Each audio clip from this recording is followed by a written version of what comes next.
It is time. It is time. 24 hours to go. I want to be sedated. Fuck me, dude. Holy shit. 24-hour chat, boys.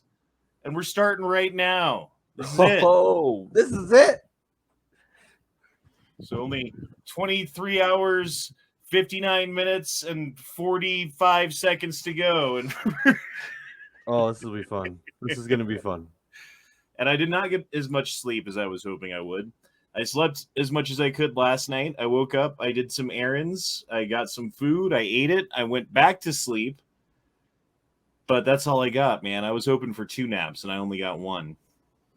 So, but we got Red Bull, I've got coffee, and I've got tea. And I think between the Red Bull, the coffee, and the tea, that I will be having enough caffeine to hopefully make it through all of this. Also, I have Yerba Mate, some Yerba Mate pills, if you know what Yerba Mate is. It's like a, I don't know. I should take one right now, actually, so I can start waking up here. It's a brain enhancer, I guess. I don't know what the word is. Nootropic support. So, Chose the wrong guy to hang with you for the 24-hour chat. Oh, man. Yeah, Duke's the only one who shows up for the 24-hour chat. We're going to be in trouble here. Oh, I'm hanging strong, baby. I'm hanging strong. Man, oh, man. Mark Malone. Are you still friends with Gay Ray? Can't answer that. Whoop, whoop. Let the shenanigans begin, says banging gongs with your moms. Where's Matt, says E-Rock. I'm sure he'll be here. We got some time still. Jack Barnes says, how the heck is there another Astro Boy here? Is there another Astro Boy in the chat? I don't see one. You're the only one that I see. The Bazook says, I'm gay. All right, good for you, man. It's great. Ghost Shadow says, need a couple of jugs of espresso, a box of Snickers, and then a 5-gallon box of Jolt concentrate. Jolt. Mm. It's been a while since I've had Jolt. Yeah. You remember Surge? Yeah. Surge is where it was at in the 90s. Jolt Cola. Dude, like that was like 2 times the caffeine of coffee. It was something like that was the advertisement, right? But it was just cola. Really? Is that okay? Yeah, like if I'm thinking of the right thing. I mean, it was in the 70s, then it came back, right? Like, yeah, I remember having it in like early 90s, if I remember. Okay. But yeah, like I'm pretty sure that was the last time I had a Jolt Cola was like 1992. So yeah. So I'm brewing some coffee right now to get that going. I hope everybody out there is doing good. I don't really have a plan for how this is going to go. I figured we'd just do a normal chat as long as we could, and then things are probably going to get fucking crazy, and then I'm going to get really tired, and things are going to get crazier. And then pretty sure we're also going to have to do this in 2 parts because YouTube, someone was saying, only allows you to have up to like a 12 or 16-hour chat or something like that. So I figure I'll just break it up into 2 parts and do 2 12-hour chats. Back to back, of course. Back to back. The Jolt concentrate, you mix 6 parts water with 1 part concentrate. Ooh. Ugh. Just sounds like diabetes and heart disease. Yeah, you got to watch the sugar. You don't need to be getting all that craziness. I would take in a lot less sugar if it wasn't for goddamn lemonade. I love lemonade. Oh, I love me some lemonade. It's delicious. And there's nothing to it but like sugar and some lemon jizz. Yeah. I mean, that's basically what, think about it, right? The lemon is the reproductive organ of the tree that makes seeds to make little trees. So when you squeeze the juice out of the lemon, you're drinking tree jizz. Yeah. Prove me wrong. I mean, I think my logic's pretty sound on the matter. I can't. I mean, I can't prove you wrong. Lemonade does sound delicious, though. I kind of want a lemonade right now, but I'm making coffee, so it's coffee first. Actually, I think I might switch to Arnold Palmer rather than just lemonade. I'll make some hot tea and then mix it in with some lemonade and then put it on some ice and then call it a drink that will continue to give me energy. Because I'm going to need it. I'm going to need it. I mean, I think for the next, this first little bit, we're going to be going strong. No problem. No big deal here. Right. But 4 hours in, it's like where we normally end it. And that's a decent chat, a 4-hour chat. Oh, at least. And then we still got 20 hours to go after that. You got to like put a movie on or something in there, maybe. I don't know. We can play some. We can stream some turtles if you want here. Let's do it right now. You want to stream? No, I don't want to start off streaming turtles though. Well, I don't know. How long do you have before you're gonna be fucking duking out? Okay, like we should let's stream some turtles and then just chit chat while we're doing that, because I'm gonna be out like sometime soonish. I mean, I have work, but I will jump back on my way to work when you're still going. So, but that'll be in quite many hours. I'll be down for some turtles. Okay, Jacob Eats says, I looked it up. You can stream for days, but you can't save a stream longer than 12 hours. So that kind of makes a difference. Oh, we are also, by the way, streaming out over on Rumble. Do we even have anyone watching on Rumble? That would be funny if we don't. Ooh, we got one person watching on Rumble. Sorry, Rumble. I don't know if that's how it's going to be. I'm not going to pay $10 a month for Rumble to fucking dual stream onto Rumble. But it is good. Like if YouTube were to suddenly shut this down and be like, fuck you, E-Honda, then it would still be streaming over there, at least. All right. Well, I guess we can play a little Turtles. Fuck it. I didn't want to start off the stream like that, though. I kind of wanted to start off the stream just talking. Well, then let's just do that. Then let's just. I'm fine with it. Let's just talk. Stay off stream or stay off the turtles then until later when you need it. Okay. So I'm good. Yeah, I'm good. $20 a shot tonight, Honda. No, that would make it not a 24-hour stream. Like that would. I don't know about how many shots of booze until you're probably going to throw up. Do you think? Well, I haven't drank in over 4 years, so probably not that many. But like heyday, prime, like before, like 12, 15? Yeah, I think about 12 shots. 12 shots and I'm blasted. Remember that song, Shots? That was like the haymaker when the girl came over with the tray of shots and we would do the whole tray. I hear that song at work like every day. I want to throw up when I hear that song. What's that dude's name? Little John, Little Wayne, Little Bitch. I forget. Little John and Robin Hood. Every time I think of Little John, I think of the cartoon from Walt Disney from the 60s. Okay, Giant check this bear. out. Robin Hood and Little John walking through the forest. That song? Yes. Ooh lolly golly, what a day. Fortune's forecast, Lucky Charms. Oodalally.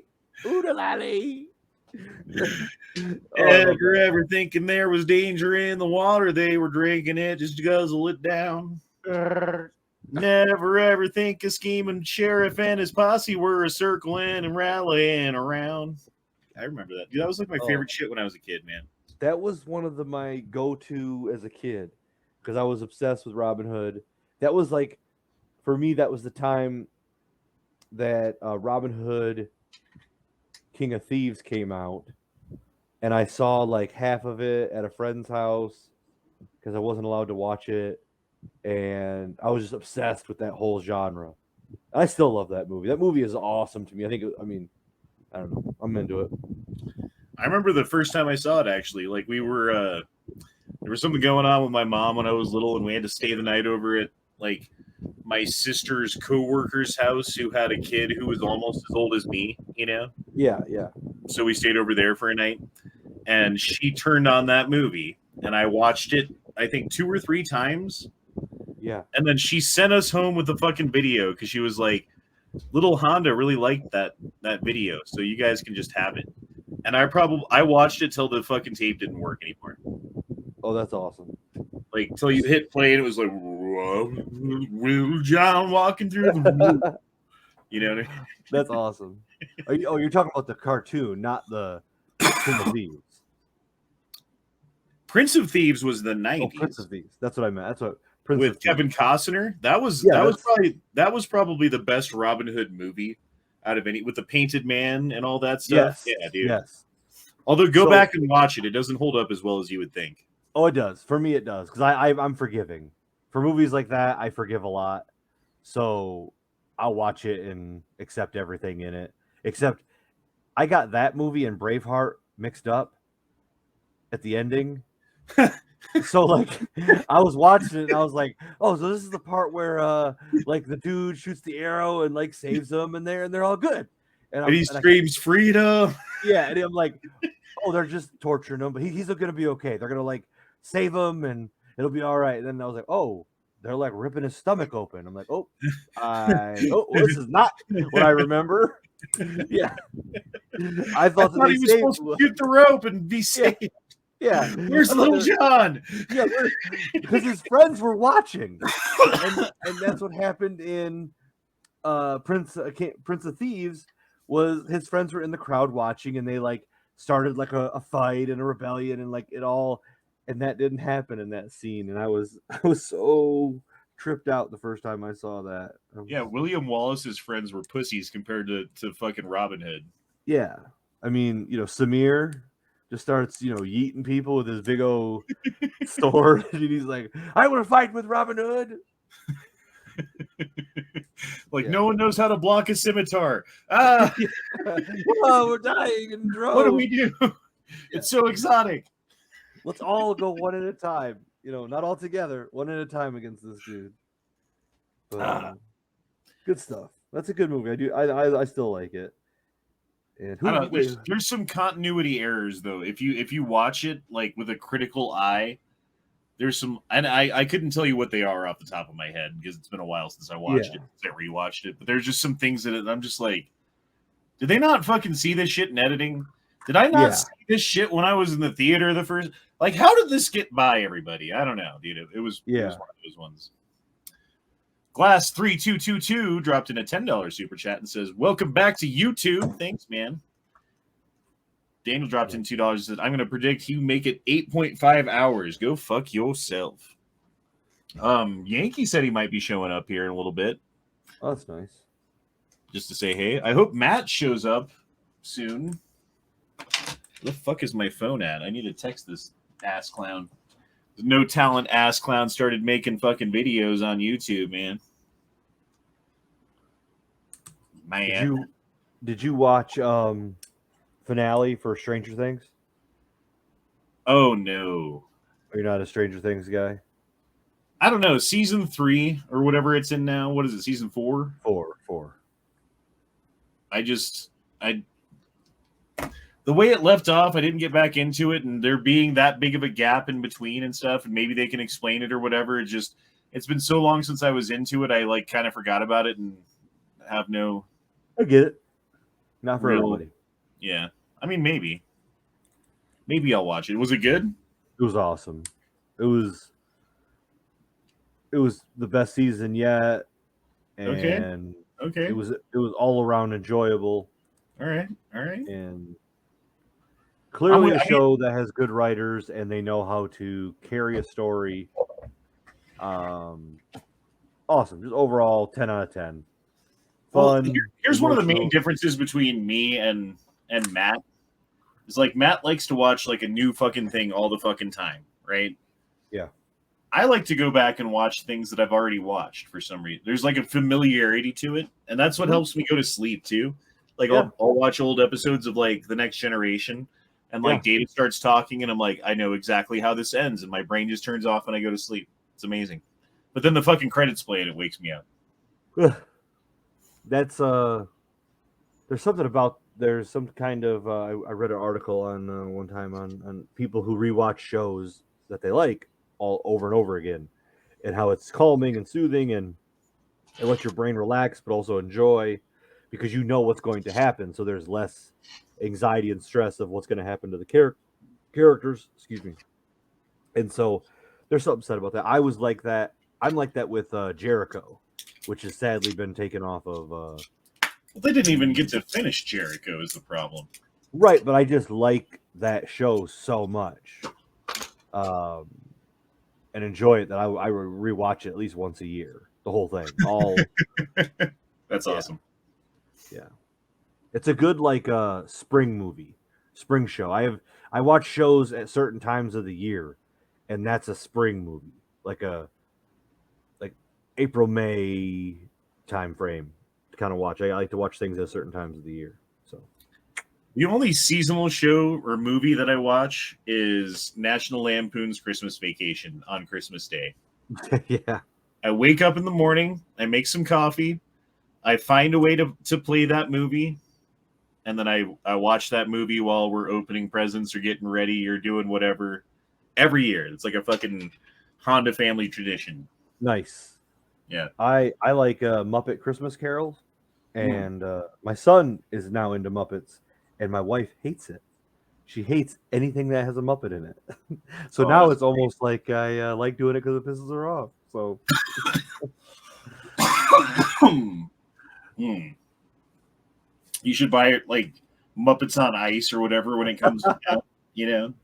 Get oh free yeah, make sure you get tickets for the whole fam, you know. no, she's a good sport. She puts up with it. She's like, okay, it's Christmas. I know you like this show. Like, go ahead. So she's cool about it. That's nice. But yeah, that would be funny.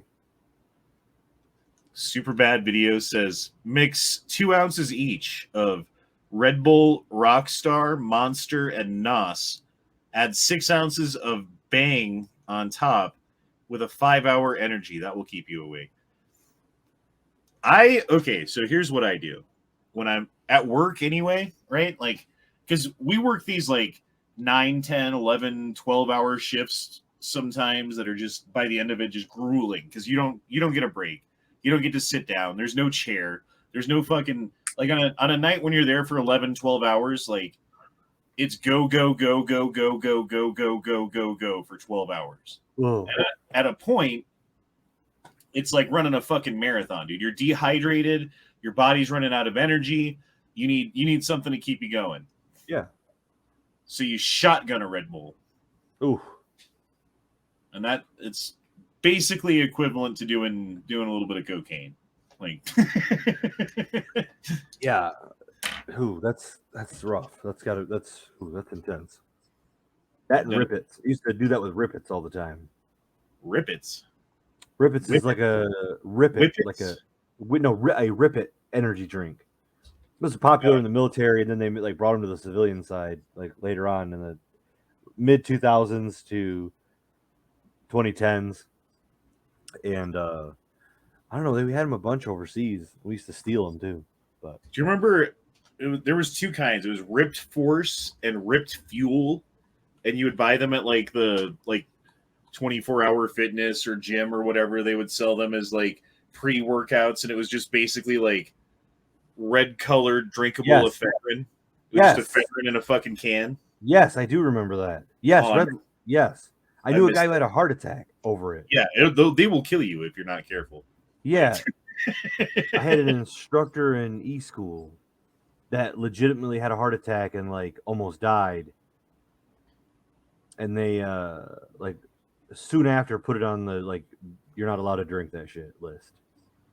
Well, because you could get like the over-the-counter ephedrine pills, right? You get Yeah, like a 4-pack of pills that come in a little pouch, and you're supposed to take like 2, and then one a couple hours later, and then one a couple hours later, and it gives you 8 hours of energy or whatever. And like right. people would take like all 4 of them or whatever, and be like, ah. Ah!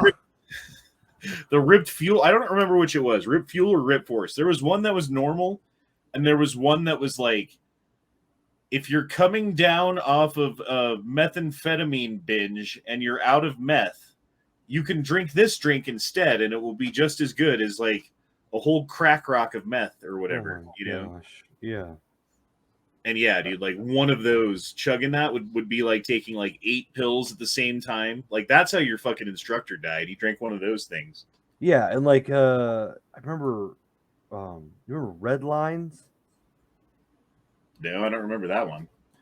Yeah, Red Line was like a drink or something. And it had a similar effect. Well, there was a remember when cocaine? There was a cocaine energy drink. No, I don't remember that. So there was a thing called cocaine energy drink, and my buddy, as a joke, bought a case of like a 12-pack of fucking cocaine Oh my and gosh. put it in his trunk. And every time he'd get pulled over, the cop would be like, "Well, you're going, 75 and a 55." License and registration, anything I should know about in the car? And he'd be like, license and registration, and there's a case of cocaine in the trunk. Oh my Like, gosh. What? Open the trunk, and then open the trunk. He'd be like, you motherfucker, get out of here. He got out of several tickets like that because like they get all fucking hyped up and then realize that he's just fucking with them and be like, get out of here. That's I mean I don't know. I mean yeah, right? I mean it's Well, I wouldn't, suggest like black people in the hood do that, but Dave Chappelle style, I didn't know I couldn't do that, I didn't know I couldn't do that. I know, genius, right? Dave Gun Chappelle. Library, yeah, Gun Library Garrett says, "Wow, you're doing it." Yes, I am, sir. We're gonna be here for 24 goddamn hours, unless it kills me. That's the only excuse I'm going to accept for myself for giving up. This is the plan. I'm sticking to it. I told you guys I was gonna do it. When I say I'm gonna fucking do something, I'm gonna fucking do it, dude. Like that's just, I mean, we're not done yet, so I guess I can't speak too soon, but that's the plan, man. I'm sticking to it. Do you remember the whoop ass energy drink? No, I don't remember whoop ass. Kick ass. I guess we could go to Twitter for a little bit. Kill some time on Twitter. You know what? Let's play some fucking turtles. You know what? Fuck it. Let's just play some turtles. But we need because you're not going to be here later, and I'm going to have 24 hours to talk about whatever, and then Duke's not going to be here when I want to play turtles, so we might as well just play turtles now. I'm going to put it in the group chat to everybody. Oh yeah, I forgot to text Matt. I was going to, and then I started talking. There needs to be a new group chat because like 3 of us talk to each other the whole time. There's a lot of just people just creeping around. Yeah, I mean, I'm just teasing. I don't want to start a new group chat. We already had 2 once. Night Strike never says anything unless you're like, unless it's 6:30 in the morning. Seriously, dude, what the fuck was that about? And it wasn't even like it wasn't like he was texting back right away. It was like the 16 hours later at 5 a.m. Yeah. When he texts, I know I get up early and I never text. And I want to send like a video and I'm like, no, like everyone else is sleeping. Not only are you on East Coast time, but like it's 6 in the morning and they're all sleeping. So don't. And then that dude just blasts us all 6:30 in the morning.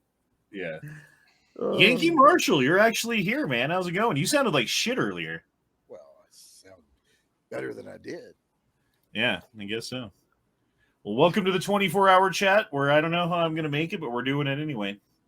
I literally have no plan of how I'm going to waste this much time on a live chat besides to just read the chat and talk to people and hope my voice doesn't sound like yours by the end of it.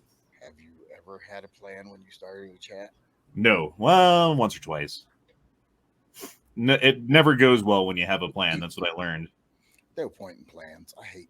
Remember all the old guys that used to do live chats and they had these real regimented formats? You don't even really see them anymore because they're boring as fuck.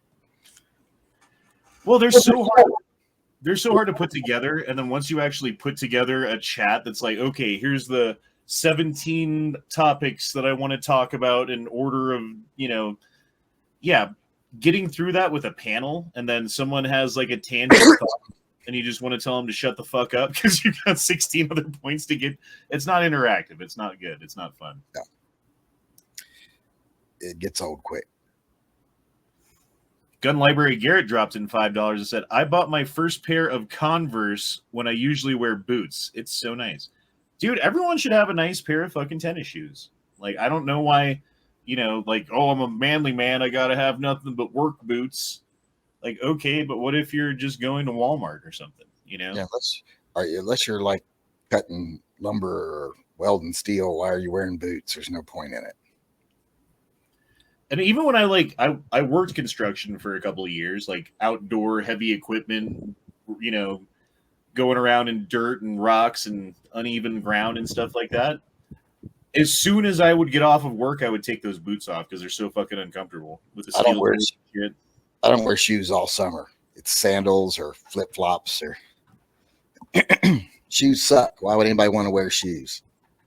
I love the people who want to bash not wearing tennis shoes or boots, and like, what are you gonna do in a situation? I'm like, well, I'm gonna run in flip flops. I'm gonna be able to move. I can run in my Crocs just as fast as I can run in my tennis shoes. They don't come off when you run. My favorite pair of sandals are Tevas. I don't know if you guys like Tevas or what your favorite style is, but that's what I'm wearing right now is Tevas. But we used to go rock climbing in those things, dude. Yeah, like, these are Tevas. Yeah. But I mean, they stay on your foot good enough, and you can jam your toe into a crack in a rock and twist it, and then, you know, the shoe will hold it and hold your weight for you. You know, like, those things are great. Oh yeah, I can run in these easy. At my age, running's not easy. Period. It doesn't really matter what shoes you're in. So that's why I carry a gun, so I don't got to run quite so far. Veronica says, E Honda 420, you're a limp penis with a syphilis flu. How did you know? God damn. Are you like spying on me? Like, it's like a missing line from the Grinch song. That's what it sounded like. Sounds to me like she's giving you too much credit. Maybe she gave me the syphilis flu from my limp penis when she. Oh man. Scorch says, so hot where I live that I wear sandals every day. I mean, sandals when it's like super hot rocks and shit that you have to walk across can sometimes suck, though. You know, like if you like miss the shoe a little bit and the edge of your foot pokes out and touches the like burning rock. In really hot, I like my Crocs because they cover your toes, so you don't get the top of your foot sunburned. But it still doesn't feel like you're wearing shoes. Don't you get those like little circle fucking sunburns on your foot though from the Crocs? If you wear them? You don't get them hot, and they don't stay in one place long enough for that to happen. When it's like coming through a little hole, it's moving around on your foot. But when it's just open exposure, you get a sunburn. Right. Well, I've totally got the T-Pan before. Oh, sorry, dude. Well, shoes like fuck your feet up because your feet are supposed to be like open and free, and shoes fuck people's feet up. Like they're all jacked up and they're not walking right, all kinds of things like that. Dude, there's at my work, it's fucked up. They need to like close excuse me. They need to close down for a couple of days because the draining system underneath the building is fucked up and needs to be redone. So they've got a sump pump in the dish pit sucking the dish pit water from there to a different drain that works in a different part of the building right now, right? That's how it's working. And I was carrying a big load of dishes in the back, and I didn't see the fucking sump pump in the hole, and I stepped right into it and sunk up to almost my knee in fucking like dirty, nasty, greasy dishwater from like a giant bill. Oh my god, dude. I have to throw away my shoes now. I have to get new shoes. Fucking bastards. But like going through so like for me to work at my age doing what I do, I gotta wear like ankle braces and have shoe inserts and do all this stuff. So getting a new pair of shoes is like a $200 ordeal at this point in my life. For work anyway. That's what do you do for work? Bartend and serve tables. Bull. Oh yeah, bartending. You gotta be on your feet a lot. Yeah, dude. Well, and the size of the place that I work at too is like it's a venue, so it's giant, you know. And so I need a side of ranch. Okay, that's going to be an eighth of a mile to get there and back. So 8 sides of ranch is a mile. You do like 80 of those in a shift. You've done 10 miles in ranch. Like that's why you'd say to every customer when they say that is you couldn't fucking ask for that when I first brought when you ordered, bitch. You don't get it now. At a point, that's what you say. Like, honestly, at a point, there's nothing else you can do but to say, like, okay. Or what you do really is you just ring it in and hope someone fucking from the back runs it out, because we do have food runners and stuff. But I've had a lot of times where especially if tables that I know when I used to wait tables when I was younger, if I knew they weren't going to tip, I'd be like, they'd say, "Can I get some more lemon for my water?" And I'd be like, "Sure, in a moment. I'll be right on that." And they just never fucking go back to the table again. Or the worst is like you get home at night, right? Well, you've been sitting on the couch for like an hour after you get home, and you're like, "Fuck, that guy asked for ranch." You completely forgot about it. Is it appropriate to ask for ranch at the ordering of the meal? Oh yeah, that's when you ask for the ranch. That would be most appropriate, correct? Yep. Yes. So I try to do that. So and you know what? It's one of those things where either you're going to bring it to me or you're not, and I'm not going to get mad about it. So it's a whole eating out experience. This is going to go as well as it can, and bitching about it is just going to get your. I don't know. I don't feel like it's not worth it. It's just enjoy what you can at the time. I'll usually, if we're in a restaurant and I need a side of like ketchup or something, I will just go up to the nearest station closest to the alley and say, "Hey, can someone hand me a ketchup?" Yeah. Just whoever's back there can hand you a ketchup. Usually it'll be the dining room manager or somebody. I feel like there's more and more people who are just like socially retarded, don't know how to fucking act in public, especially when it comes in like to the situation of ordering in a restaurant. And like you walk up and be like, "Hey guys, how's it going? Get you some drinks to start off with." And they'll be like, "I want a cheese pizza. I want a milkshake." And like everyone's just shouting shit at you, and you're like, "Dude." I always just say, "Well, you remember that until I come back and take your food order." Never had a problem with that. Yep. Oh man, but some people won't tip you if you say something like that too, though, is the problem. So it's like you go through all the work of taking care of them and doing the thing, and they give you $5 at the end of it. Like, you motherfucker. Yeah. I don't know what was worse, waiting tables or owning a restaurant. They were both pretty bad. I can imagine owning the restaurant. I mean, I know certainly waiting tables is one of the stupidest, worst jobs that you can have. But well, see, whenever I pay pretty well, so whenever I waited tables, I was always like, "This is a no stress job that pays well." Other people that waited tables with me thought, "Oh, this is such a stressful job," and I'm like, "This is not a stressful job. What is it right now that's stressing you out?" They're like, "Oh, well, these people need this and these people need that, and what's going to happen if they don't get it?" I'm like, is anyone going to die?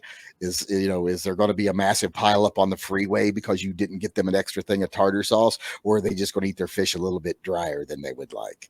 Fuck them. Let them eat their dry fish. That's true. That's a very valid point. But there's a lot of people who take their food very seriously and fucking take it out on you. And as the waiter, you're like you're the bottom rung of society, right? Like, there's no one you can go to bitch at. You go to the manager, bitch at them, you're fired. You go to the cook, you bitch at them, no more food for your tables. You go to the dishwasher, you bitch at them, no more clean anything. You go to the bartender, you bitch at them, no more drink. You have no one to bitch at. I've always found, though, I didn't need to bitch anyone, and I've always found that people that are going to tip you well know better than to do a lot of the shit that these people do. Right. And the people that do the shit, they weren't going to tip you well anyway. So I would rather concentrate on good customers and say, fuck those people. Yeah, that's a really good point. There's a whole category of people, though, who go about their whole lives just treating people like shit. Yeah. And they do it at the restaurant. And it's always some piece of shit yelling at some 16 or 17-year-old who's got a job, their first or second job as a waitress or waiter, and they're, screaming at them over, one little mistake. I hate that. And I usually step in on that. I'll say something. Because I know they won't, they can't, or they won't. And I don't know. Sometimes the waiters are retarded, though. Like, yeah, but come on. I just don't hire stupid people. I've had problems with waiters and waitresses too from the other side. Like, I remember when I first moved to Portland, I went to a restaurant downtown, and the waiter came up and says, "Do y'all know what you'd like to have today?" And we all ordered. And I said, she said, well, what? Yeah. Lost him. Elon Musk, your internet. Well, Yankees frozen. Daniel dropped in. Lost me there for a second. Oh, you're good. Daniel dropped in $2 and said you were also a lot lizard. Don't let him fool us. Well, a lot lizard is a lot easier work. I mean, it's dirty work, but someone's got to do it. Yeah, I mean, you don't got to be just take anything that comes. You can be pretty selective. Like I was saying, I thought that was the job, taking anything that comes. Yeah, but, well, not everything. You know, you can be choosy. It depends. When you're younger and attractive, you can be choosy. But as you get older, you got to take whatever's willing. You know, $10 is $10. Wow, dude, Veronica's hating on me tonight. Waiting tables is the easiest job in this country after being a dumbass YouTuber. Being a dumbass YouTuber is not that easy. You have to put up with a lot of really just the worst examples of human beings you'll ever run into in your life. You know who that? Oh, you know. Anyways, yeah. On a regular basis, every day, I get my faith in humanity challenged by some of the worthless fucking wastes of skin and just oxygen thieves that ever fucking existed on YouTube. So that's not that easy. It's hard to maintain your faith in humanity while being a YouTuber. I know who that person is. You should look to the side chat. Yeah, lots of people. I don't. I don't know who that is.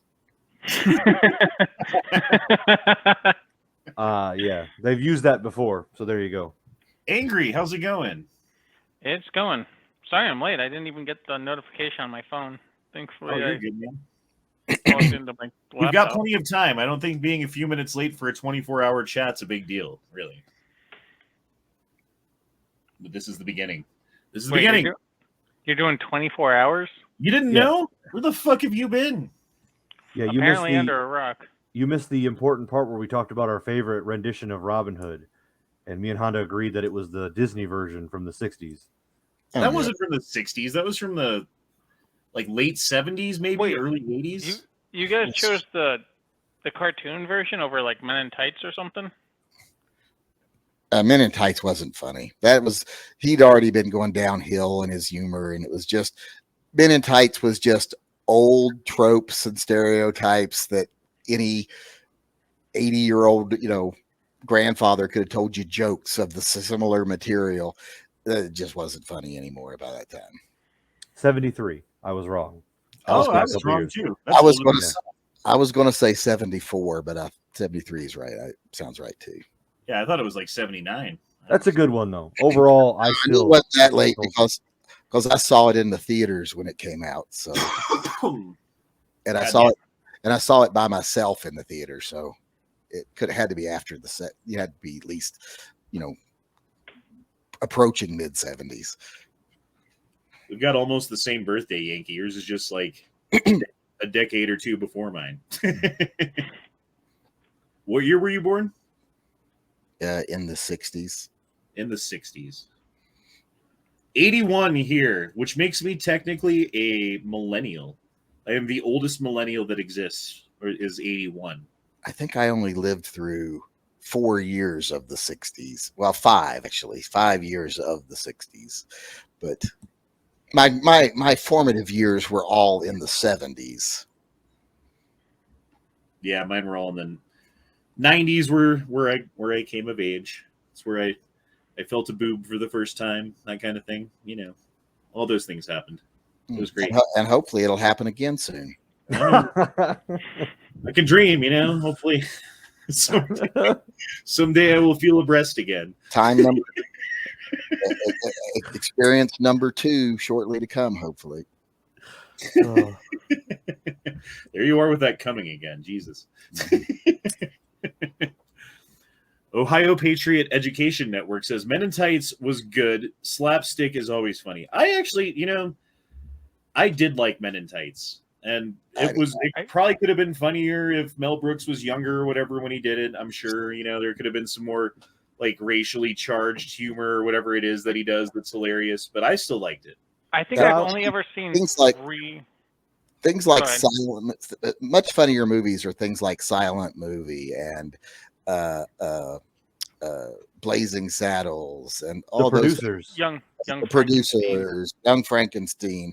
All those are funnier than Men in Tights was. It was over by then. I How agree. I old is- think I've only ever seen though 3 Robin Hood renditions, and that's the cartoon Men in Tights, and then that god awful one with the guy from Sons of Anarchy that came out. Fuck, probably like 5 years ago 96 now. Years old now, Jesus, man. There was also the one with Kevin Costner, wasn't there? Yeah. Oh yeah, there was that one. Yeah, don't get that movie mixed up with Braveheart, though. The endings are not the same. That one sucked balls, only because Kevin Costner was in it. But Dracula Dead and Loving It. I don't remember that one.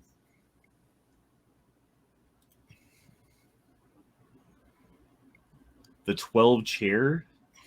What the fuck? There's a bunch of Mel Brooks movies. I guess I didn't know. No. These are movies that he was in. Oh, These aren't necessarily his movies. right. Okay. Because he was, he played the banker in The Little Rascals. Silent Movie was one of my favorites. I don't know if everybody saw that one. That's a good one. Yeah, that's a very, very good one. Daniel says, "Was it a man boob though?" I mean, not in the 90s, but right now it is. You mean that one you touched in the 90s is now a man? Well, yes, that's what I meant. Exactly. Yeah. Yeah, that I effect. mean, that wouldn't be surprising actually these days. Jesus. Although Yes. it's all He the doesn't kids. just- that are He doesn't great. just turn them lesbian; he turns them completely opposite sex. I mean, it's what are the odds that a adult like switches genders versus a teenager? Like most adults don't just decide to switch genders all of a sudden in 2000. I mean, sometimes it No, happens. I'm not saying I would say the vast majority of people who go through gender reassignment are probably in their 30s. A friend of ours, Toby Meltzer, is like one of the top gender reassignment surgeons in the United States. He used to work out of the hospital over here in Oregon, and then he moved. I think he went to California, but I think he's up in Canada now. But he's still one of the top gender reassignment surgeons in the business, and most of his customers, he said, ranged between 30 and like 45. when was that though? Because I feel like that's probably changed in the last little bit. I don't know, 10 years ago. It ain't changed that much, because here's the thing. It's incredibly expensive and there's a lot of hoops to jump through. So most 18-year-olds don't even have access to it. There's just no way they're going to come up with $35,000, $40,000 to have the surgery. There's a lot of teenage girls having top surgeries though. Those are cheaper. And I see that much more, but and that's just not a very expensive surgery. That's not a very intricate surgery either. That's just basically removing tissue. Yeah. Gender reassignment is generally, unless you do lower, if you do the bottom half, like fake boobs is not expensive, but full gender reassignment, it's the vaginoplasty, that kind of thing. That's the expensive part. It's really expensive. And then you can get into even more expensive things like jaw realignments and Adam's apple shaving and things like that, which I don't even like to think of. But well, the vaginoplasty is terrible enough. Like, well, I know like, people want to do that or whatever, that's fine. But like, just the thought of what they do to. I'm telling you, if you get a good doctor and you go from male to female, you could probably, if you get a good doctor and you're a passable transsexual, you could, if you never told anyone, they wouldn't even know, even if they fucked you. But the other way around, yeah, they're always going to know. If you're female to male, even if you have the bottom surgery, they're going to know. It's not nearly as successful or as effective because it's easier to subtract than it is to add. Right. So just start gluing things on. I don't even know what they fucking do for that one. Jesus. Yeah. Now, if they could start doing like penis transplants or growing penises that they can put onto people, that would be different. Stem cell research. They're probably already working on it right now. And I really don't care. I don't care if someone decides they want a mangina or they want a new faux penis. That's up to them. I don't give a fuck. Hell, people can go in and get a second penis for all I care. How do you feel about stem cell research? Don't care. Don't really mind. I think if the materials are, there are ways to produce the materials without ever producing a viable embryo. You know, like you don't have to. It doesn't have to be a fetus aborted to have the proper cells. You know, you can. I don't see why anybody would care if they grew fetuses that were not viable in a vat somewhere to do this stuff. It doesn't bother me. It's not a person. It doesn't ever have the ability to become a person because they genetic engineer it to where it's not a person. So I don't have a problem with that. I don't even have a problem with if people are going to get abortions. I would rather at least see something good come from it. Maybe cure Parkinson's disease or something because someone got an abortion. But usually, you know, you don't really have that much material anyway, because usually by the time someone gets an abortion, it's usually a cluster of cells about the size of your pinky fingernail. So there's not really that much to it. Yeah, I don't know, man. I mean, I'm not as hard of a anti-abortionist pro-lifer as Matt is. I don't think that the government should be making laws about it, and I also don't think that the government should be providing finances for people to do it or like promoting it in any way.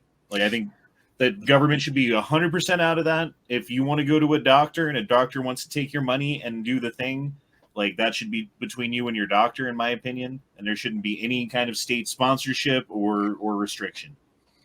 Well, I mean, I understand with some restrictions because so that you don't have predatory doctors doing really crappy things.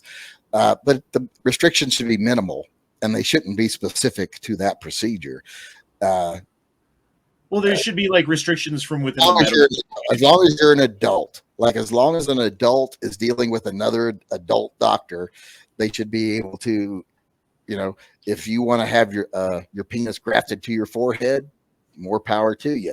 That's between you and your doctor if you're an adult. Now, if you're like a 12-year-old that wants to go in and do something, no, you're not an adult. You don't get to make these decisions yet. And your parents don't get make these decisions for your body because it's not their body. So until someone is an adult, though, I think that none of this stuff should even be an option. Well, I mean, at a point, though, you have to consider the mental capabilities of the people, as in if they are mentally insane or they have some sort of issue going on or whatever it is, right?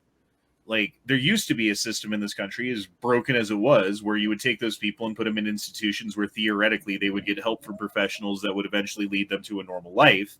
That's not how it worked out. And because it didn't work out, that's why we don't have that system anymore. Well, no, we don't have that system anymore because it wasn't profitable. Why we don't have that system anymore? Well, there was, what is it? One flew over the cuckoo's nest, and then that led to a bunch of people getting upset about it, and then investigations and. Yeah, but that is why we don't have it. Outrage can be created over anything. But the reason we don't have a mental health care system in this country is because it wasn't profitable. They didn't find a way to capitalize on it.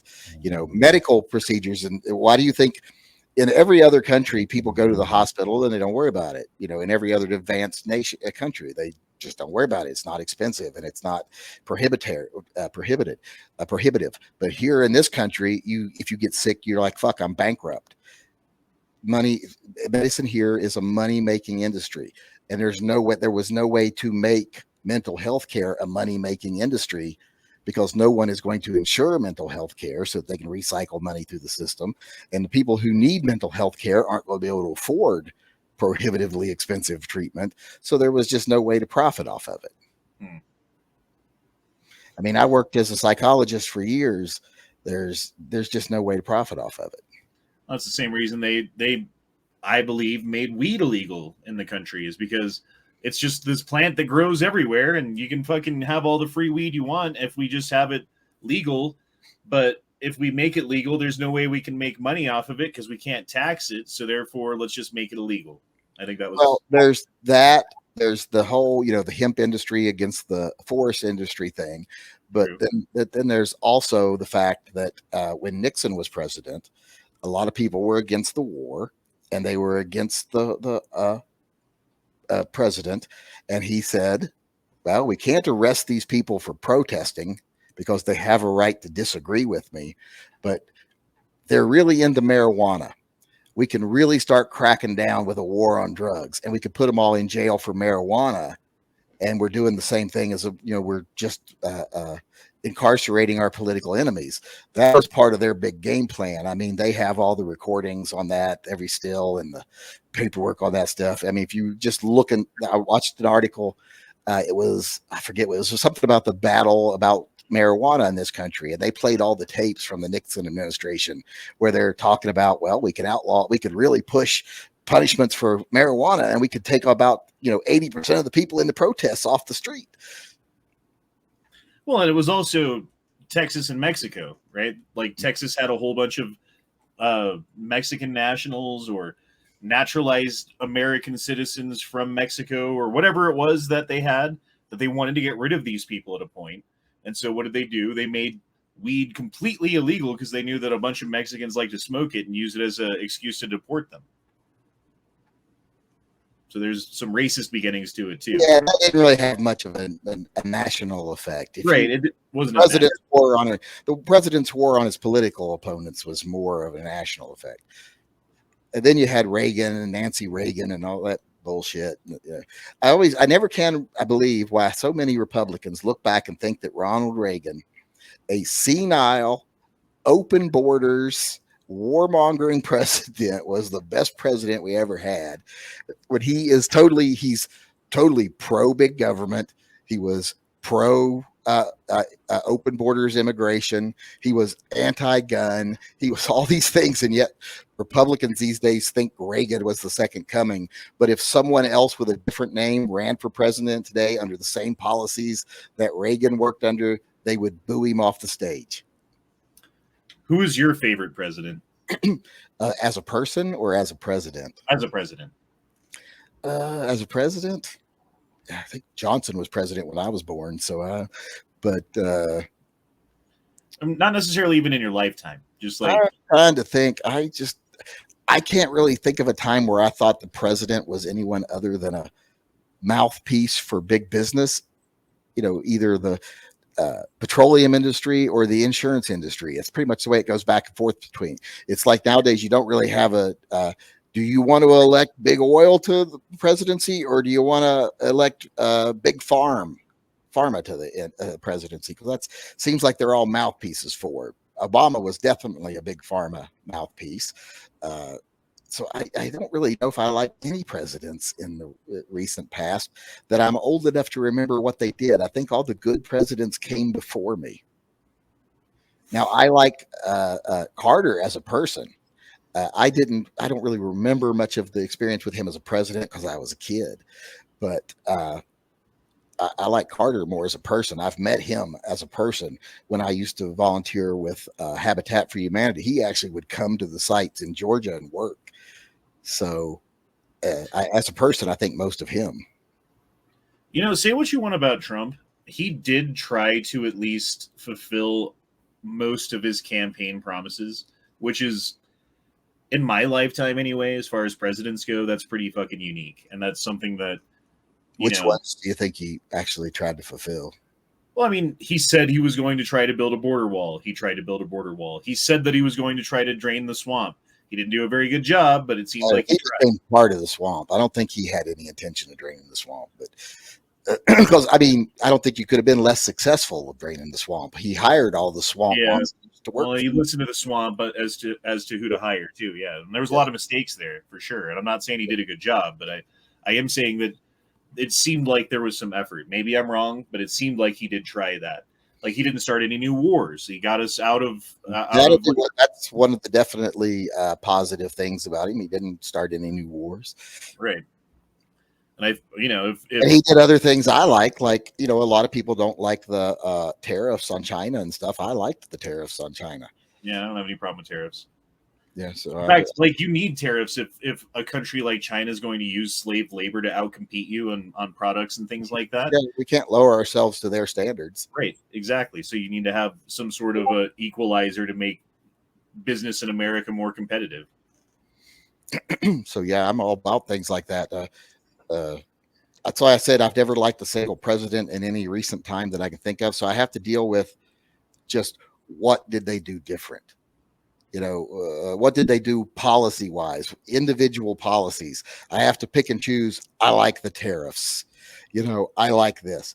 I think the wall is the stupidest idea I've ever heard. It's not going to stop anything. So I have to deal with individual policy. Like even with Obama, I had to say, I hate I hate this policy, but I like, they made it to where you can carry in national parks and stuff. So I had to deal with it on policy by policy because I don't like any of them as a president.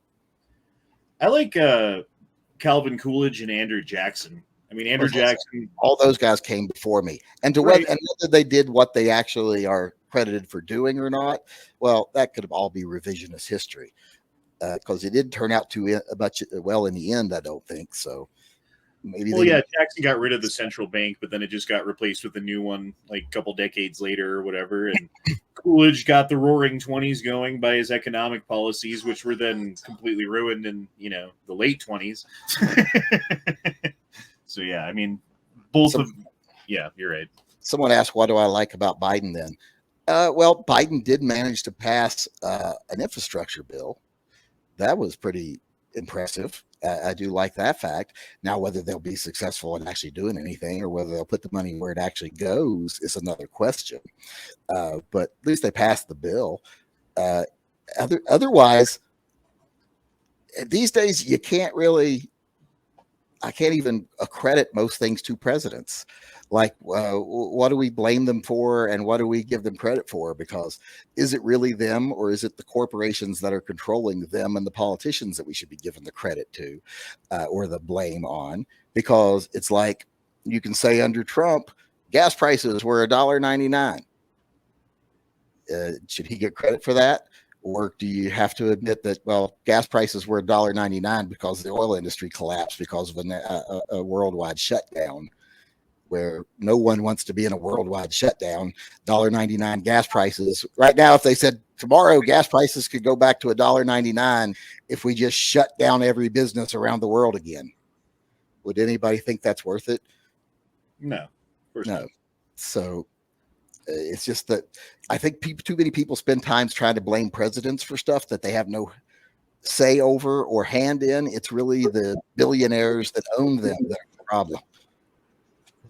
Well, didn't Biden have a huge deal to do with shutting down the pipeline and I forget the name of it, North America that we were going to set up so that. But yeah, that wasn't going to affect gas prices at all. That's just bringing down tar sand oil from Canada that we still bring down anyway. It never stopped coming. It comes by rail instead of by pipeline. Just as much of it comes still as it was ever going to come. The problem right now with gas prices is refineries. The gas companies shut down their refineries, fired the people, and they haven't opened them back up. Even though demand has gone back up, they have not raised production at any reasonable rate because they have discovered that, hey, if we pay half as much people to make half as much gas, but charge 3 times as much for it, we make more in the long run.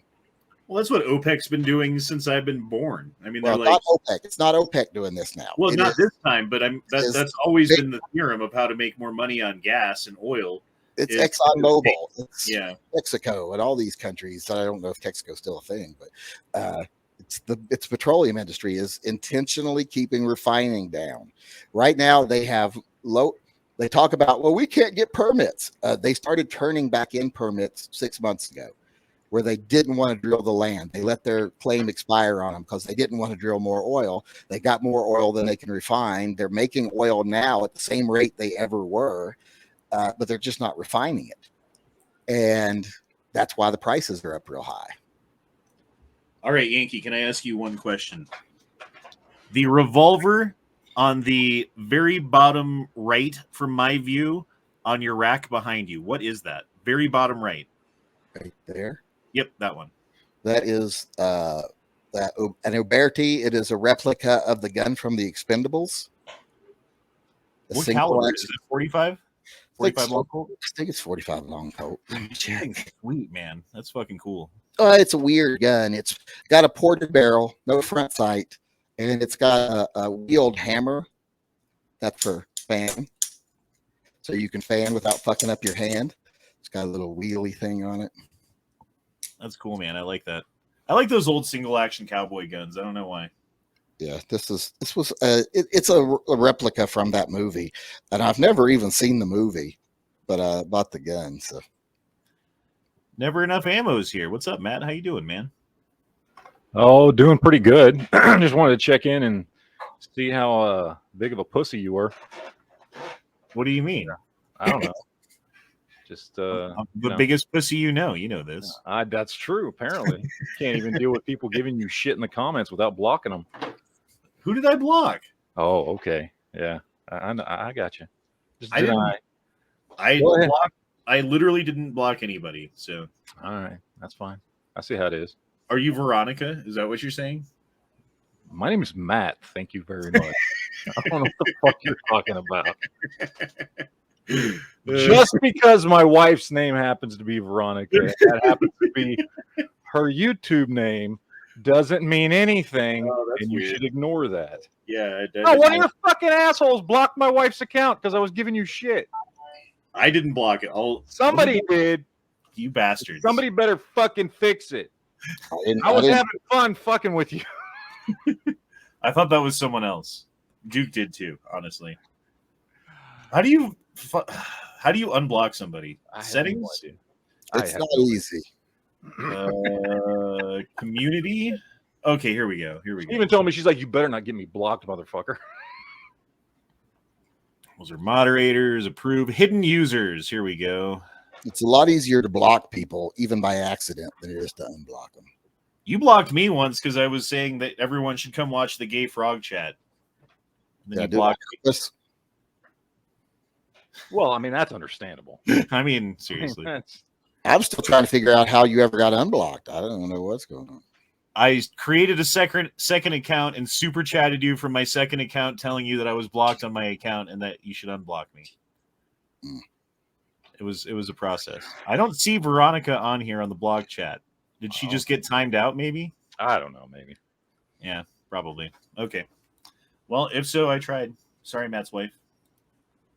Sorry, Veronica. Mm-hmm. Someone's got a problem with something I said, but I don't know what it was. It literally could be anything. Yeah, they said spouting crap, but I'm like, it's probably one of those people that high. it's probably one of those people that thinks we just aren't making oil no more. That's because they stopped making oil under Biden. No, that's not it at all. It's all refining is the issue. We're making as much oil as we practically ever did, and no, we weren't energy independent under Trump. We still imported 500 and something thousand barrels a day, so. Or however many was, I forget the actual number, but well, I think for a little while under Trump, we were producing more than we were using, but that was only because we were shut down and we weren't using anything. Well, we weren't using. We also have deals to fucking export oil, so that we have to import oil because we have deals. We don't use our own corrupt ass countries all over the fucking world that we'll keep buying shit from them, whether we do or don't need it. Yeah, so what we do is we sell oil that we could be using here to other places, so that they can make more fucking money off of it, so that we can then spend a whole bunch of fucking money importing a bunch of shit that we didn't need to fucking import in the first place, so that we can pay more fucking money for it. It's and like then we would sell the oil we produced here at a discount to other countries we're trying to prop up. While instead we could just been using it here. Yeah. But we were never energy independent. We were importing about the same amount of barrels from Russia and Saudi Arabia, etc., under Trump that we were under Obama, as we were under Clinton, and as we are now. We're just right now, American manufacturing really haven't changed that much. Production of crude hasn't changed that much. There's not a single oil company out there right now that wants more leases. They're handing back leases because they don't want to work the land. Just want to refine it because they can make more money by not refining. Like, why in the world do you think Biden would want gas prices to go up to $5 a gallon? You know, it doesn't do him any good.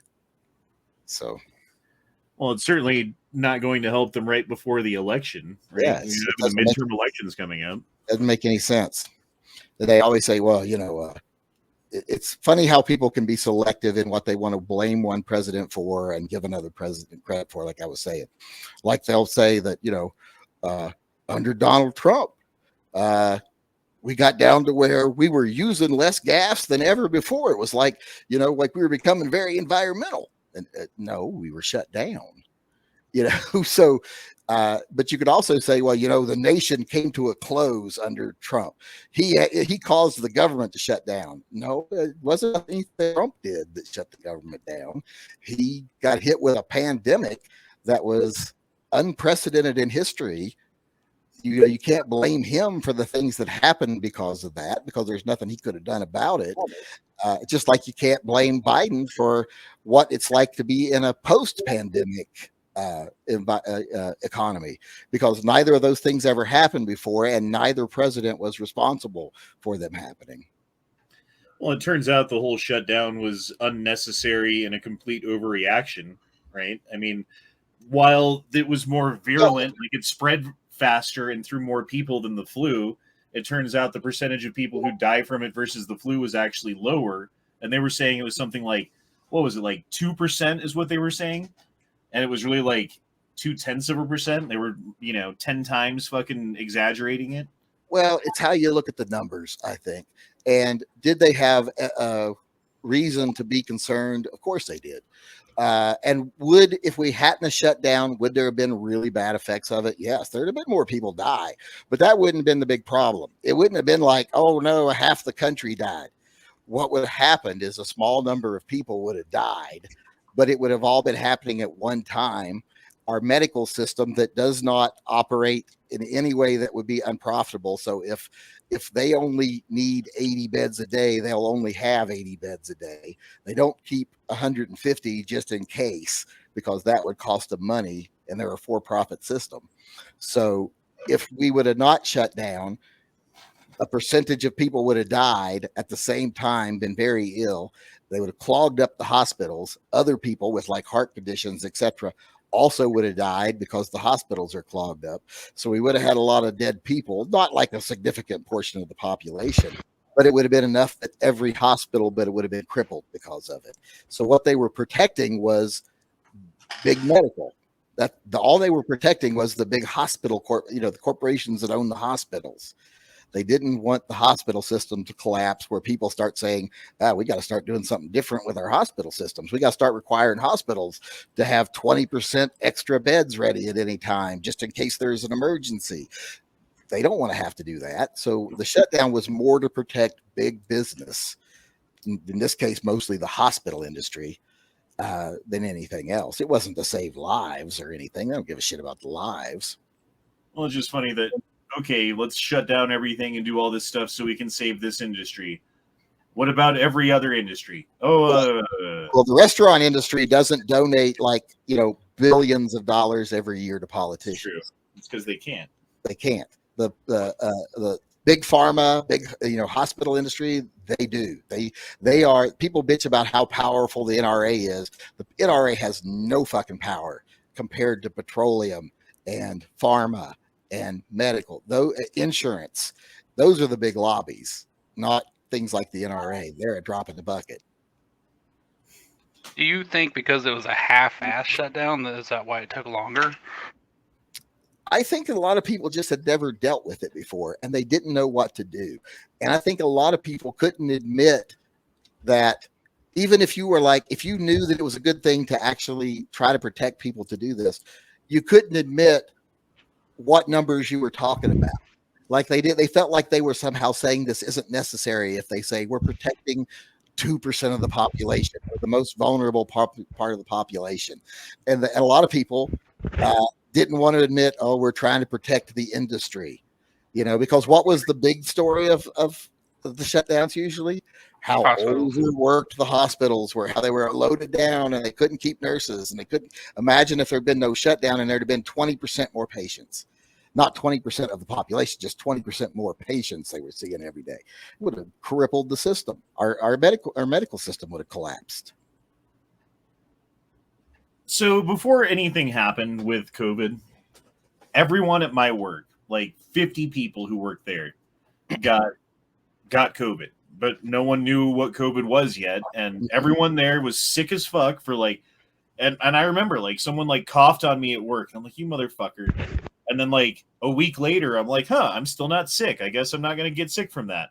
And then a week after that, I was like the sickest I've ever been, and then I got over it, and everything was back to like it had already bounced around. Like the numbers that they were saying were in the country were like stifled and made to seem like they were much lower than they actually were at first, and that the problem was in China, not here. But the thing was, it was already here. You know, Yeah, it was already. I came back from SHOT Show. What was that, like January, late January, early February? Got sick as a dog. Couldn't hardly breathe. Thought I was going to walking up the hill. Thought I was going to die. Had to stop and rest just to walk up the hill from my range. Didn't know what was wrong with me. Knew I was sick. I was sick for a couple of weeks, and then I was better.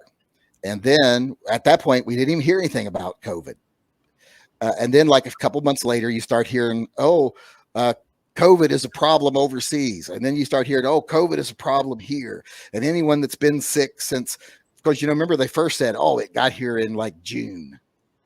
And then they said, okay, it might have been May or it might have been April, And then they're like, no, it's probably been here since December of last year. And that was about the time I got sick coming back. So they said, you should go get tested for antibodies. I went and got tested for antibodies. I had COVID antibodies. Didn't even know what COVID, was a big deal at that time, but it was, becoming a big deal. So I had already had it from going to SHOT Show and hanging around with a bunch of Asian people because there's tons of Chinese people there. So I came home, got sick, didn't know what it was. Found out later I had it because I had the antibodies. And then got it again, not too much later, but was much milder. The COVID shutdown for us was like, I think it was mid-March of 2020 was when they were like, okay, no more coming to work. Hey, everyone gets like $600 a week in unemployment, except for Honda, because we're going to fuck them for a while. Like all that stuff. That was mid-March. And then it wasn't until, God, I think I went back to work like January 1st, 2021. So like there was a good 9 months of fucking at least restaurants in Denver, and I'm sure a lot of other major cities were probably exactly the same of not being open, not having anybody work. Like it was terrible, dude. So my wife worked the whole time. She works for Burgerville, general manager, and so did I because I work at a gun range.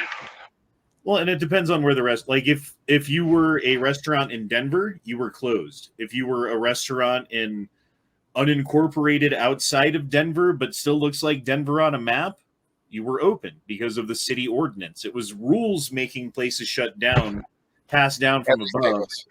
Everything was shut down around here too. Yeah. And it just depends geographically. Like if you're in Florida, most things were open, even in major cities. If you're in New York, things are still fucking closed down, If you can do stores were open and gun shops were open because they were declared essential. Gun shops were, but grocery stores and stuff were open, but none of our restaurants were open, not even fast food. You couldn't go through a drive-through. You couldn't nothing. Now my wife worked the whole time. Well, I'm married to a hospice nurse, so same thing. So she works for Burgerville, and they never shut down once. Dude, they threatened to close down. Burgerville was shut here. It was closed down here. Not the Battleground one. We're with the Burger King or the Burgerville in Vancouver. All of them shut down because they're in Washington. Dude, God damn it! I forgot what I was going to say. You bastards! You stole my thought. Remember, the only thing, like I said, they were protecting was the industry. Now, if they had done nothing, more people would have died. You know what most of those people would have been?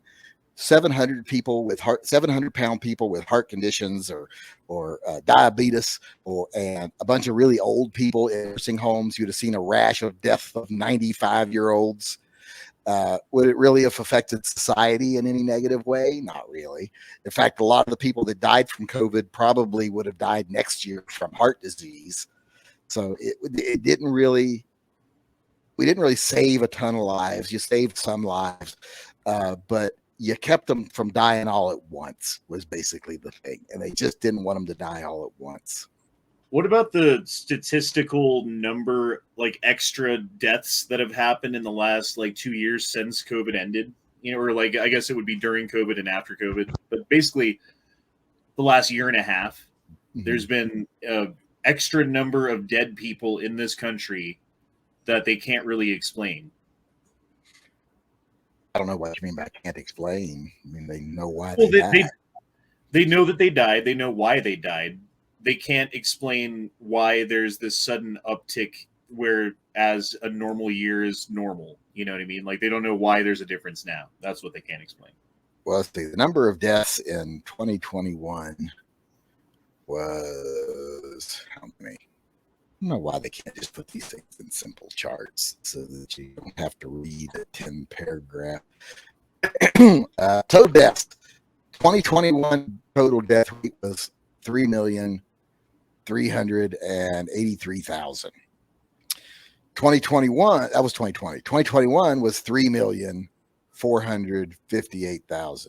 So that's a difference of what? 65,000. That's not a big increase, you know. So I don't know. I guess I'd have to go to the original source of where I heard that to find out exactly what they were talking about. But that was the basic gist of it. Was there's more people dying now than before the pandemic, and we don't. Are you know. referring to the sudden death syndrome thing that's been? Let's look at that's the unofficial explanation. That's the conspiracy theorist explanation as to why that's happening. Is the adult sudden onset death syndrome or whatever the fuck it's called. Mortality. Let's see if we can find the same source. Is this just U.S.? Am I looking at just U.S.? Oh yeah, that's the Center for Disease Control. So, where is the Center for Disease Control for 2000? Where is this? This is for WWCDC. No, that says table. I don't want that. Hold on. While you're doing that, Chris D dropped in $5 and said 2 guns, or I guess he's saying what 2 guns for a week-long backpack trip in backcountry in the Rockies. I mean, you'd probably be good with the 357 Magnum if you run into a bear, right? Wouldn't that take a bear out pretty good? Or would you want a 44 Magnum? Rockies, you might be facing slightly bigger bears, so I'd probably go 44. Well, the biggest thing you're going to see is a moose, and that's the most dangerous animal in the Rockies. Believe it or not, is a moose. Yeah, in which case I still want something. I mean, will a 357 work? Yeah, probably. But if you can carry something slightly bigger, do it. I guess. I almost had to shoot a black bear with a 9mm once. I wonder how that would have went. Glad I didn't have to. I really didn't want to shoot a bear, but if he was going to try to fuck me up. Outside of that, I mean, if you're looking for something outside a handgun, just a 12 gauge. Okay, here's the U.S. death rate statistics from 1950 to 22. Just to show you an example, 2020 was up 1.1% over 2019. 2021 was up 1% over 2020. 2022 is up 1% over. So actually, there was a larger increase in deaths from 2019 to 2020 than there is from 2021 to 2022. So there doesn't seem to be any large increase in the death rate, actually. Well, that's stacked on top of each other. It's like 1.2 plus another percent plus another percent. Well, our population keeps getting older and changing too, so that accounts usually for the well, the birth rate's been below replacement birth rate for like 15 years now too in this So hasn't there been an uptick in violent crime as well though last couple of years? No, not really. In Denver there has been. I've got the chart here for violent crime deaths over the last. Let me see if I can find it real quick. You just got all the charts, huh? Well, I research this stuff all the time, so it's kind of what I do. Let's see. If you're going to be an advocate, you got to have the facts. That's kind of the thing. If you go into a situation where you're trying to be an advocate and you don't have the facts, you're going to get eaten alive. Where did I put My the problem charts? though is these days, if you're arguing with people who fundamentally disagree with you on like presuppositional fucking things having to do with what you're talking about, that you're not going to be able to get through them whether you have the facts or not. All right, here's the. I don't know if I can share you murder rates, like gun deaths and stuff. Let me see.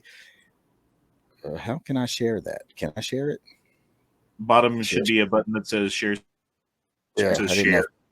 Right there it is. You'll have to click it. But this is the murder rate from 1968 to 1920. There's that great big giant increase in murder rates. That's a pretty big jump there from 19 to 20 or whatever that is at the end. That's from 16 to 20. And that right there is a temporary jump in murders because of all the violence we had during that summer for riots and stuff. So temporary things, like whenever you see a jump like that, it's temporary. Yeah. I'm not saying that. I'm just saying. And then by the time, if this chart stretched to 2022, you wouldn't even see this jump, because that number would have started to be affected by the numbers that come after, and it would be lower statistically. But even there, 6.2. If you look back 1972, 7.2. If you look back at the 80s through the 90s, in the nearly 7. 6.2 is not high. We were down real low, and it went up a little bit during a particularly violent crime time, but not much of a change. When did the FBI statistics come out for 2021? Or are they already out, I guess? Probably 2023, usually. Yeah, I mean, it usually about a year, right? A little or a year or two. It's usually a year after that year ends, so it's usually well towards the end of the next year or beginning of the next one. Yeah, I'm just interested to see where things have gone since the pandemic, since there's not George Floyd riots going on in every fucking city and all that stuff going on right now. Like what is the down crime rate now after you're not counting all those extra murders and stuff? I think it's still probably up from where it was pre-pandemic. I mean, I don't have any basis for that. I know that it is in like the Denver metro area for certain it is. And there was something that I saw earlier today that said per capita, Colorado has the highest car theft rate. So more people steal cars here than any other state. And I thought that was interesting. I didn't know that. But if you look at this, like I said, even with this unnatural spike here because of like the George Floyd riots, etc., all the stuff that was going on in 2020, violent crime has been on a decrease. This little slight increase still kept it way below what it used to average.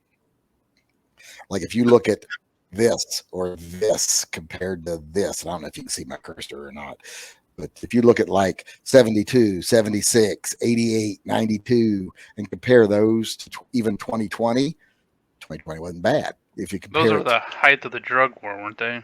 Yeah. The late 80s, early 90s. Yeah, like 70s was just, country going to shit.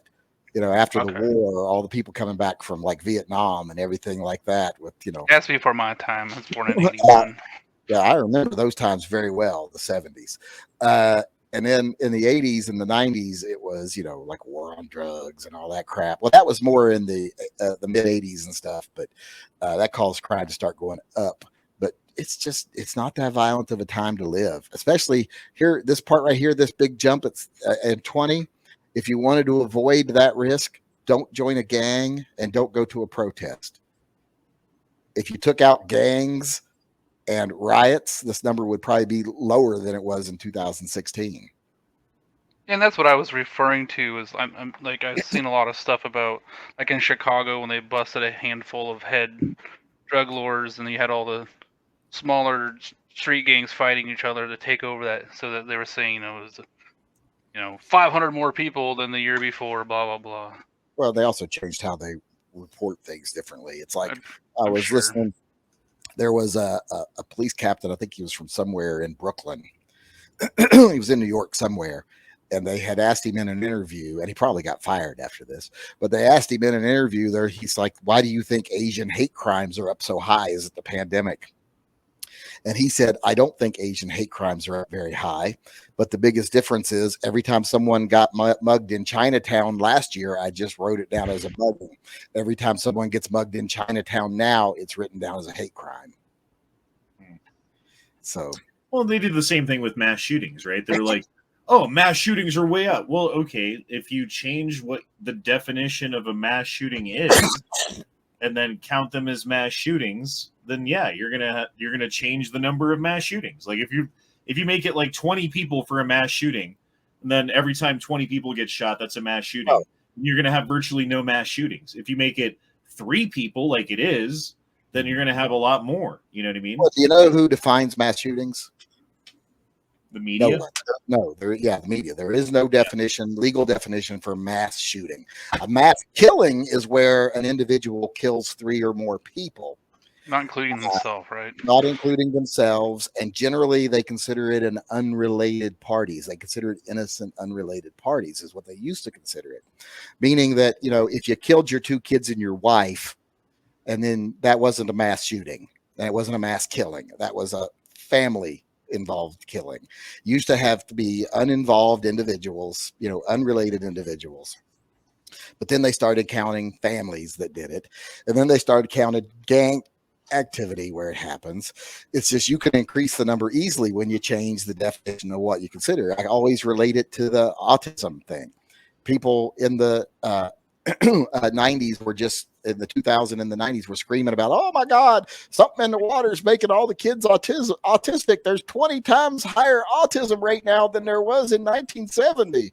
Well, because in 1970, autism really didn't exist as a lone diagnosis. There were like 800 different conditions that were diagnosed as different conditions. And then in the 90s, someone just decided, hey, why don't we just put all of these on a spectrum, since they're all behavioral and interactive disorders, and then call it just all of them are autism now, and we'll just grade them on a scale, like something we used to diagnose as, you know, antisocial behavior. We'll put that on the autism scale at 3.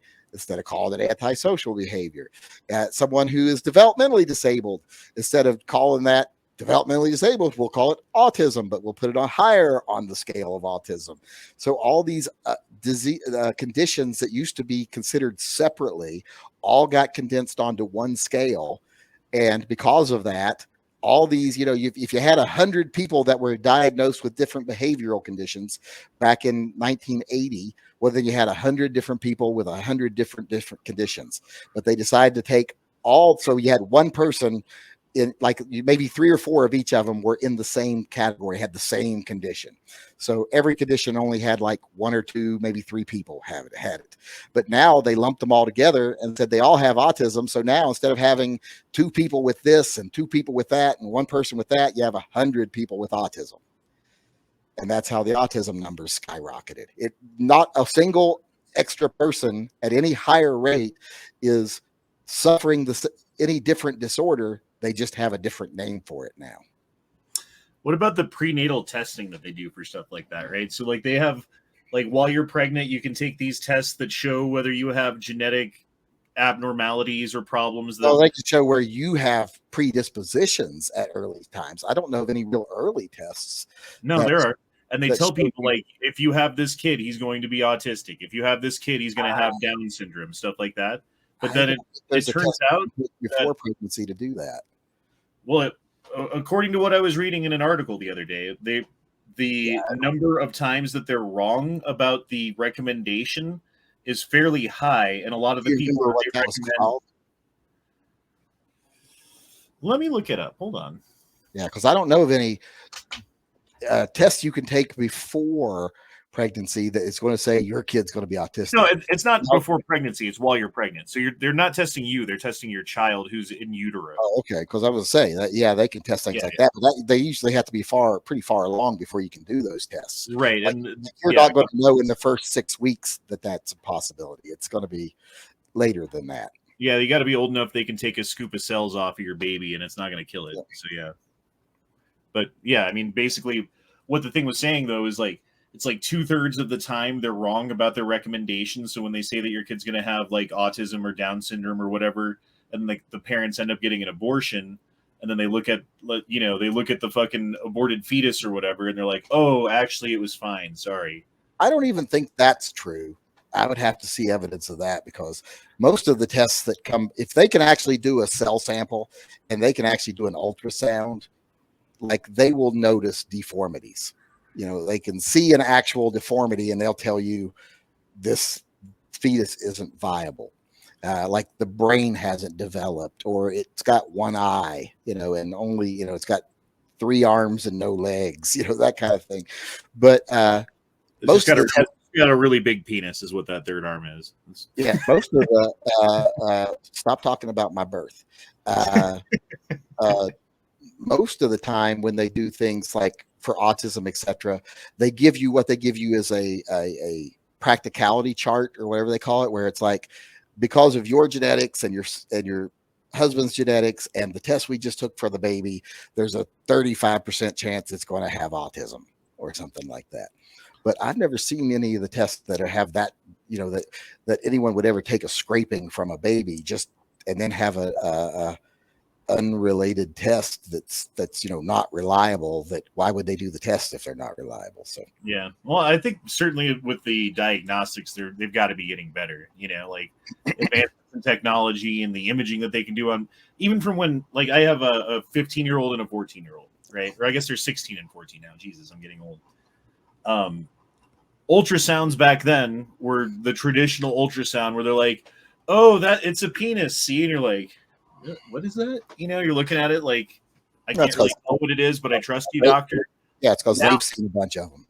Right. And now they're like 3D, like it's like a picture of your baby, and the baby's born, and you hold up the picture that the doctor gave you, and it's the fucking baby. It's the same thing, just like a little fucking weird wavy thing on its face or something, like it's completely different now versus then. And I wonder if maybe some of the statistical data that they gathered, and admittedly it was probably a more right-wing source that was coming out with this in light of Roe versus Wade and all the shit going on, talking about it from a different angle. So maybe that was skewed in some way, but I wouldn't believe it at all, because here's the thing. Doctors are usually decent people, and they're definitely educated people. So why would they even give someone a test? It's like, hey, let's do this test of your baby that's going to be invasive and could possibly harm the fetus. And it's only right, 20% of the time. Why would any doctor even do those tests? True. I don't know, but then you hear my sister, she was having a little bit of like wall tear. So the doctor did try to get her to abort my nephew, but then she just stayed in bed for a month, and then I've never heard of it. Pregnancy was fine, but I hear people say things like that, but I've never seen a doctor actually try to get someone to abort. I see doctors generally give them the information, like saying, you're having this condition. These are the things that can go wrong. Mostly I hear doctors say, do you have the capacity to be bedridden for the next 3 months? Things like that, because usually they try that first. She was on state medical. I don't know. But according to my sister and her husband, the doctor was like kind of pushing for it. I've always found that those sources are the least likely to be reliable, because people have their own version of what their situation was like. The doctor told me if I had it, I was going to die, or the baby wasn't going to make it. But I hammered through and had the baby, and he's my miracle. Most of those stories are bullshit. No, she called me and asked me, should I abort him or not? Yeah. And what'd you tell her? I said, are you going to die, or are they for sure? And then she got a second opinion, and that doctor was like, no, you're fine. Just try to stay off your feet as much as you can. That's usually what they say. Yeah, try to stay in bed and stuff. That's like when my found out that my my nephew had gotten a girl pregnant. He said, what do you think I should do? I was like, give her a fucking case of malt liquor and shove her down some fucking stairs.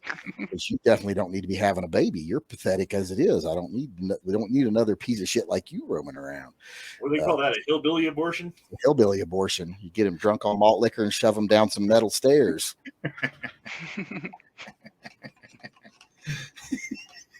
Didn't work with me.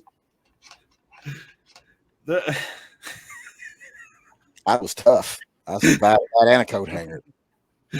That explains a lot. I remember my mom was 15 when she had me, so Was mine. and she turned 15 in October, and I was born in December. My dad was 19. My dad was 16, I think. 16. God damn you, Washington Mountain people, and all your young ass parents.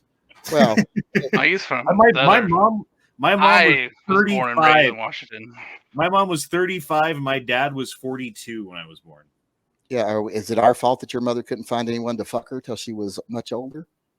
I mean, I do have 3 siblings that are all old. I was the surprise child that they thought they were done with, and then I was there. You know what I mean? Yeah, I was gonna say, you know what that tells me? If you say your mother didn't have you till she was 42, and if you were the first child, that tells me your mother was not attractive.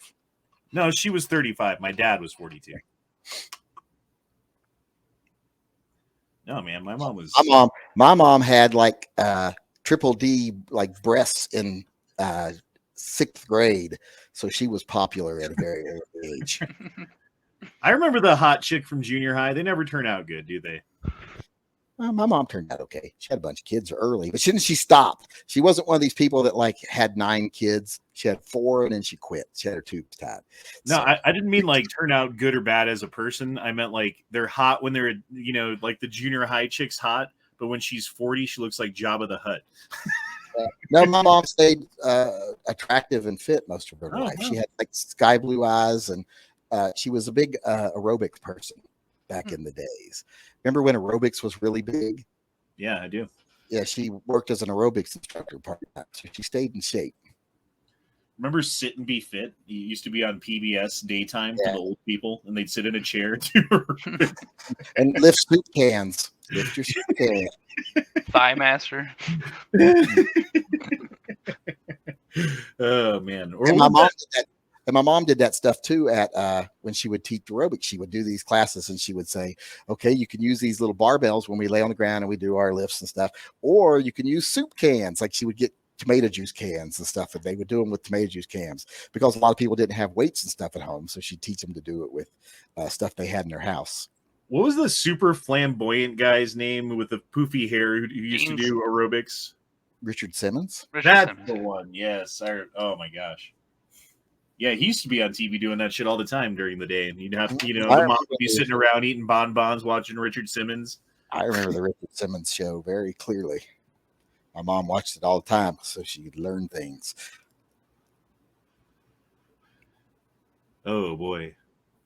Well, we got, what is this? 22 hours and 23 minutes left, boys. We're gonna make it. First cup of sorry, I got a new vape pen and it's fucking killing me right now. I gotta like plug it in or something. Someone left a vape pen in the gym the other day, and I still had neither one of my kids have claimed it yet. Oh shit.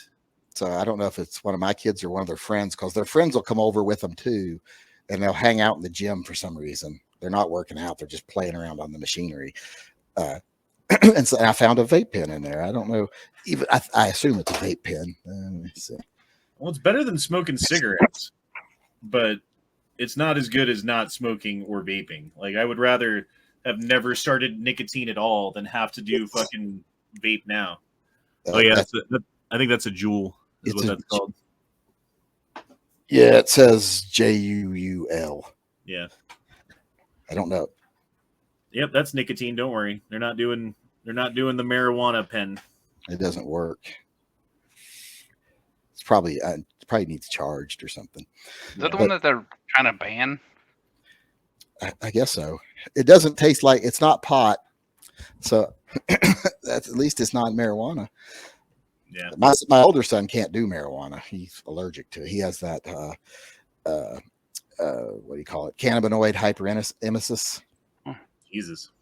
So anytime he smokes marijuana, he starts vomiting and vomits until he dies, pretty much. So let's take him to the hospital because as soon as it builds up in his fat tissues enough to make him sick, his body immediately becomes deathly sick, and he dehydrates, and we have to take him to the hospital, and he has to stay and be intubated and IV and all this other crap. So he almost died from it twice. Once it took us forever to figure out what was wrong with him.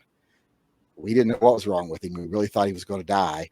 And then finally the doctor figured out that it was and he's like, yeah, I ate some of my grandma's candies. And that's probably it. So it was hyper. That's what it was. Then he got better. So, but then about a year later, he decided, I don't believe if those doctors are right. That was probably just a coincidence that I got really sick when I did marijuana. I'm going to do it again with my friends. Did it again. Next day, deathly ill. And I knew something was up because he was getting in the hot tub all day and taking showers. And that's the only way they can feel better is have hot water running on them or be sitting in hot water. So I was like, are you sick again? And he's like, yeah. And we had to take him to the doctor the next day, and he had to spend 6 days in the hospital. Jesus. When I was like 14 years old, maybe 15, somewhere in that age, Christmas time, I got a bunch of Christmas money. And so I spent some of my Christmas money on a bag of marijuana from a friend of mine. And I had to meet him at the park and pick up this weed. And then we smoked some of it. And I got higher than I've ever been in my entire life. Like the highest, back in the day high, and it was time to go home and eat dinner. So I stashed my bag in a backpack outside in a bush and sprayed down with cologne and, made sure I was all good and went inside. And I'm sitting there eating dinner. And my dad says something to me like, Honda, pass the salt. And I heard, Honda, are you high? And I go, what? And he goes, Honda, pass the salt. And again, I heard, Honda, are you high? And to that, I responded, no, I'm not high. Yeah, they knew after that. Honda, grab the belt. Seriously, dude, that was a bad day. Thankfully, I was smart enough to stash it outside, so I still had it later. But yeah. Too many classmates' houses get raided for meth, so it kind of scared me from drugs. I've seen people out there talking about sudden adult death syndrome. Isn't it actually sudden arrhythmic death syndrome?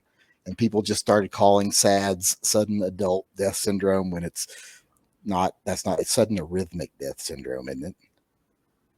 I don't know. Because isn't it where it's considered if you're under 50 or something, and these people, their heart just stops because they're genetically predispositioned to it and stuff. But I noticed some people, I had noticed people writing articles about what is the government doing? Why is this sudden adult death syndrome thing a thing? It's really sudden. It's SADS, SADS, but it's sudden arrhythmia. I thought death syndrome. The claim going on right now is it's tied to the vaccine for COVID.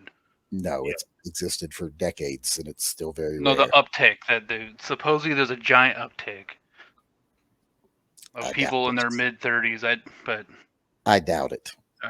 There's no giant uptick in deaths, so I can't imagine there's a giant uptick in young deaths. So, but that is what's floating around the internet right now. Well, again, they don't have up to the minute. That explains why they're talking about it, I guess. I mean, they don't have up to the minute statistics is the problem. So, you can have that kind of a presupposition with no way to prove or disprove it is the problem. I don't even know. Would they keep records on that? How many of those there are a year? Would that be something that there's even enough of to? Well, the very fact that they're using the name incorrectly in their conspiracy theories means I bet their conspiracy theories aren't worth much. See, I like that. I can't even. It seems like it's a bigger problem in the UK than it is here. Here's some numbers. They do keep numbers on it. And they call it sudden cardiac death, sudden arrhythmic death syndrome. That's what I thought it was called. 2016 was 58. 2017 was 43. 2018 was 31. 2019 was 43. 2020, which looks like it's the last year they kept numbers on it, was 44. So we'd have to know what it is now to be. I think the other thing that people are pointing to is the number of professional athletes in different areas who are in Yeah. the prime of health who have suddenly dropped on the field or had a heart attack or died in the Yes. past. Does it count if it's drug related? Well, there's always a certain number. Like Home every year it Alone. happens. It's not like Oh, because yeah, you I mean, paid always for a tiny number, but usually when there's an increase, they're usually limited to specific types of locales where certain types of drugs are very available and often provided by the coaches and stuff in the districts. So, like when you find out, oh my God, that high school football player just collapsed and died. It's just one of those freak things. And then 6 months later, you find out, no, the football coach was giving him steroids since he was 15 years old. I mean, I was specifically thinking of like the European soccer league players. Like every year they keep track of that specifically, and there's like a certain number of them who have a heart attack or whatever every year. And yeah, like, and those, I think a lot of those are probably cocaine based. They do a lot of cocaine. and maybe that's true, but it's just that's a weird coincidence that suddenly this year would be the uptick. You know what I mean? Maybe there's good cocaine or bad cocaine this year. I don't know. Some great cocaine. Yeah, it's either great or bad. Call Malone, don't do drugs. Call Malone, only do cocaine. Call Malone. I love watching videos like this. Like, oh, I'm gonna work out. Yeah, what are they doing on that machine anyway? That's not how you get on that machine. Well, not exactly. She had it right for a second, almost. Winning. Put your feet under the. Yeah, that's uncomfortable. It's not. I like the scare videos. Yeah. People just scare the shit out of each other. Or like videos like this. This makes me happy. Oh, Just a puppy videos. Yeah, I watch lots of puppy videos. Oh. Puppy in an orange tree in a hammock. Lots of puppy and kitty videos. I watch a ton of those. Like I'm always doing the thing going through the house going, look how cute, and showing the puppy video or the kitty video. New York has passed emergency gun laws, gun-free zones, social media account screening prior to purchase, Yes, proof Mr. Guns they in can Fear. use a gun. Yeah, they're going to have a lot of death throws. A lot of things they try to do in their death throws. Most of them ain't going to stand any type of scrutiny. You think they're going to pack the courts? You mean like increase the number of the Supreme Court? Yeah, like No, Biden I don't. is going to appoint more Supreme Court justices before he leaves office. Nah, I don't see that happening.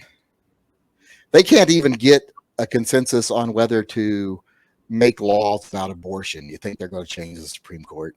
What's the process on that? Is that Congress that does that, or is that executive? The Congress would have to do that. Oh yeah, they're not going to do. They can't agree on shit. No.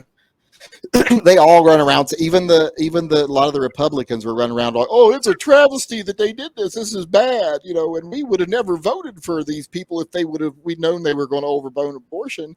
But you can't get them to vote for an abortion law, so they're all just talking out their ass, trying to get whatever they think will make them the most money. Is what they're going to say. They don't want to govern anymore. Congress doesn't govern. Congress fundraises and. Just gets up and preaches and then fundraises off their sermons. That's all they do. They don't want to govern. This is great. He's teasing him. Yep. There's one called Lou the Chihuahua that's very cute. Let's see. What was I getting ready to look up? I was looking up something. What was it? Oh, the death. Damn. I'm fine. Jesus. All right, I don't want to watch that. That's too loud. Record-breaking jump. Let's see it from a 17-year-old.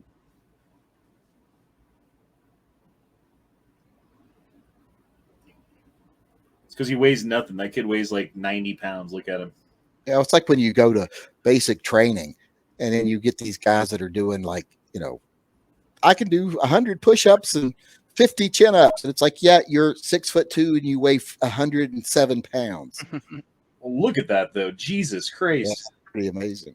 That's pretty amazing. I'm pretty sure I could do that. Don't you think? Jump a pole real good. Yeah. I can't even get out, go down my stairs two at a time, hardly, much less do something like that. That was pretty fucking good, man. Good job, kid. Good job. Keep it up. Don't start eating donuts. You won't be able to do it anymore. At what age does your fucking metabolism start sucking? For me, it was like last year. For me, it was about 30 to 35, somewhere in that range. I stayed relatively fit till then, and then 39, Oh, no. all of a sudden it's just like everything I eat sticks to me. I can't help it. I've been going to the gym. Like I've been doing better, honestly. Like I haven't lost much weight, lost like 10 pounds, but I've turned a bunch of fucking fat into muscle. So, but it was all that sitting around during COVID, not doing shit because I didn't have a job, and not going anywhere because I didn't have money, and not going to the gym because the gyms were closed, and like all that stuff just added to fat Honda. the only number I can find on the 2020s is the Australian Cardiac Association, where they kept numbers of sudden cardiac deaths, and there in 2020 was 27, and 2021 was 19. So, but that's Australia. So, well, again, okay, so they got vaccines too, so I guess that would be the same thing. Remember all the died from COVID, died with COVID, COVID death numbers, exaggerations that were going on during the beginning of the pandemic, where basically the federal government was using funds to pay to hospitals based upon the reporting of deaths. So if they intubated someone, they got X amount. If someone died of COVID, they got X amount. So they were encouraged to document everyone who died of anything as having COVID because they would get extra money from the government, which subsequently made the number of COVID deaths inflated, like the number of deaths inflated. That happened. Do you think that they could possibly be doing the same thing in the reverse direction? Like, oh, myocarditis, oh, this and that. I doubt it. These organizations are usually pretty strict in the way they do their studies because they are actually trying to establish a science to where they can actually do things. So I don't think I would trust them way more than I would trust Alex Jones. Let's just say that. Well, I mean, I'm not saying trust Alex Jones, but I'm also saying, like, you can look at the data and it's provably true what they were doing during the beginning of the pandemic was adding deaths to the death toll that weren't necessarily. Oh, I mean, there's always dishonest people that'll do things to increase their money. It's like in the adoption agencies and foster care system. If you take a kid in for foster care and he's a perfectly normal, happy, healthy kid, you get, $400 a month. If you can say he has ADHD and you can get him diagnosed, you'll get $500 a month. Right. If you can say he has ADHD and a behavioral disorder, you'll get $750 a month. If you can say he's got ADHD, a behavioral order, and a physical disability, you'll get $900 a month. So all these kids, the things the foster parents do right off the bat is take them to these hack doctors and have them diagnosed with ADHD, and they have a developmental disorder, and they have this and they have that. Both of our kids we adopted had. Well, one of them, Caden, didn't have any issues because he was still inside his general family. Like he had gone to the grandparents from his parents and into his aunts and uncles. So he had never been put into a foster care home. So he had nothing like that. But Zyler, our oldest son that had been in foster care for several years, had a list of ailments that he had and conditions that he had that was like a mile long. And one of the reasons it was hard for him to get adopted is because he had these lists of things that were wrong with him and these behavioral disorders he had. I spent one afternoon with him and could tell it was mostly crap, if not all crap. Luckily, I have the advantage of that's my profession. I was a psychologist. But most people could have told they were crap if they spent a weekend with him. And the first thing we did after we got him was we took him to our doctor, and they're like, no, he doesn't have any of these conditions. He doesn't need to be taking any of these medications, because the more medications you can have them on, you get an extra like $50 for every medication per month, just because you have to give them that medication. So he was on several medications, had all these diagnoses, and it turned out none of them were true. It was just done to make more money. And it makes the kids hard to adopt because people who come in and look at him go, oh, Jimmy, I liked him, but he's been in foster care for a year and he's got a list of problems with him. No, he doesn't. He has a list of things that they went and diagnosed so that he could make more money for the foster family. How old were your boys when you adopted them? 5 and 11. 11. Okay, I have to ask you this as someone who has been involved with the foster care system, and I don't have the statistic in front of me. I can't tell you what percentages they are, but there is a higher chance, a higher likelihood, a higher per capita number of children who are in the foster care system who also identify as transgender or multigender or whatever you want to call it, versus the rest of the population that are raised in families or whatever normal situation that you want to call it are Well, of course, a that's significantly lower percentage. of course, because a lot of kids are in the foster care system because they are gay or because they are different. That's why their parents. A lot of people think, oh, all the kids in the foster system, either their parents were drug addicts or they died. No, that's not the case. A lot of kids are in the foster care system because their parents kick them out at like 10 years old because they don't want them. They're like, I caught my 12-year-old boy playing with Barbies and I'll be fucked if that's going to happen in my house. That kind of shit happens all the time. I mean, I know you could like give a 10-year-old up for adoption. That'd be pretty fucked up if you did that. But isn't it against the law to like just kick your 10-year-old out of the house and be like, it's against the law to abuse your child in any way or neglect your child in any way. Right. They don't give a fuck. Assholes are assholes. Period. I agree. And they're always going to be, and there's not a law you can make to fucking stop an asshole from being an asshole. When I was working for Willamette Village Products in Portland, where I dealt with trying to get kids off the streets and into foster care, like the 10, 12-year-olds and stuff, I dealt with a lot of that. I dealt with a lot of them up to 16, but the vast majority of them who were on the streets fell into one of two categories or three categories. They just had shitty fucking parents that couldn't take care of themselves, much less their kids. Or they themselves were like, all they wanted to do was party and do drugs, and they didn't want to have any rules in their life, which are the ones you can do the least for. And the others were ones that had reasonably functional parents, but they weren't welcome at home because they were gay or transgender or, lesbian. Those were by far the three biggest groups. And usually the ones you could get into actually foster care were the ones that were gay or transgender because they didn't want to be on the streets, were the ones that just had really shitty parents because they didn't want to be on the streets. The ones in the middle, the ones that just had like themselves, loved to do drugs and party and didn't like rules, you couldn't do anything for them because they wanted to be on the street. Have you ever heard of this? It's a charity in Florida, so you probably haven't heard of it, called Forgotten Angels. It's basically this dude has a big ranch and he grew up in the foster care system and managed to like do well for himself in life and bought a big ranch and takes kids who age out of the foster care system. Because basically in Florida anyway, I don't know if it's like this everywhere in the country. You're in the foster care system. No one adopts you. You turn 18. They give you a handshake and a smile. It's in January.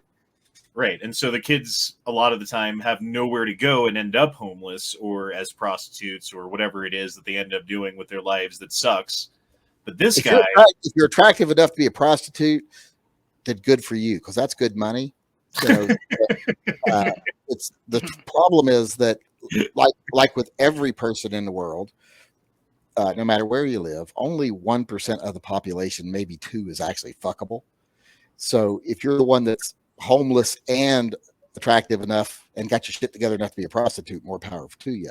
But most of them have nothing to do once they turn 18. They literally have nowhere to sleep, nowhere to go to do anything, no support whatsoever, no money coming in.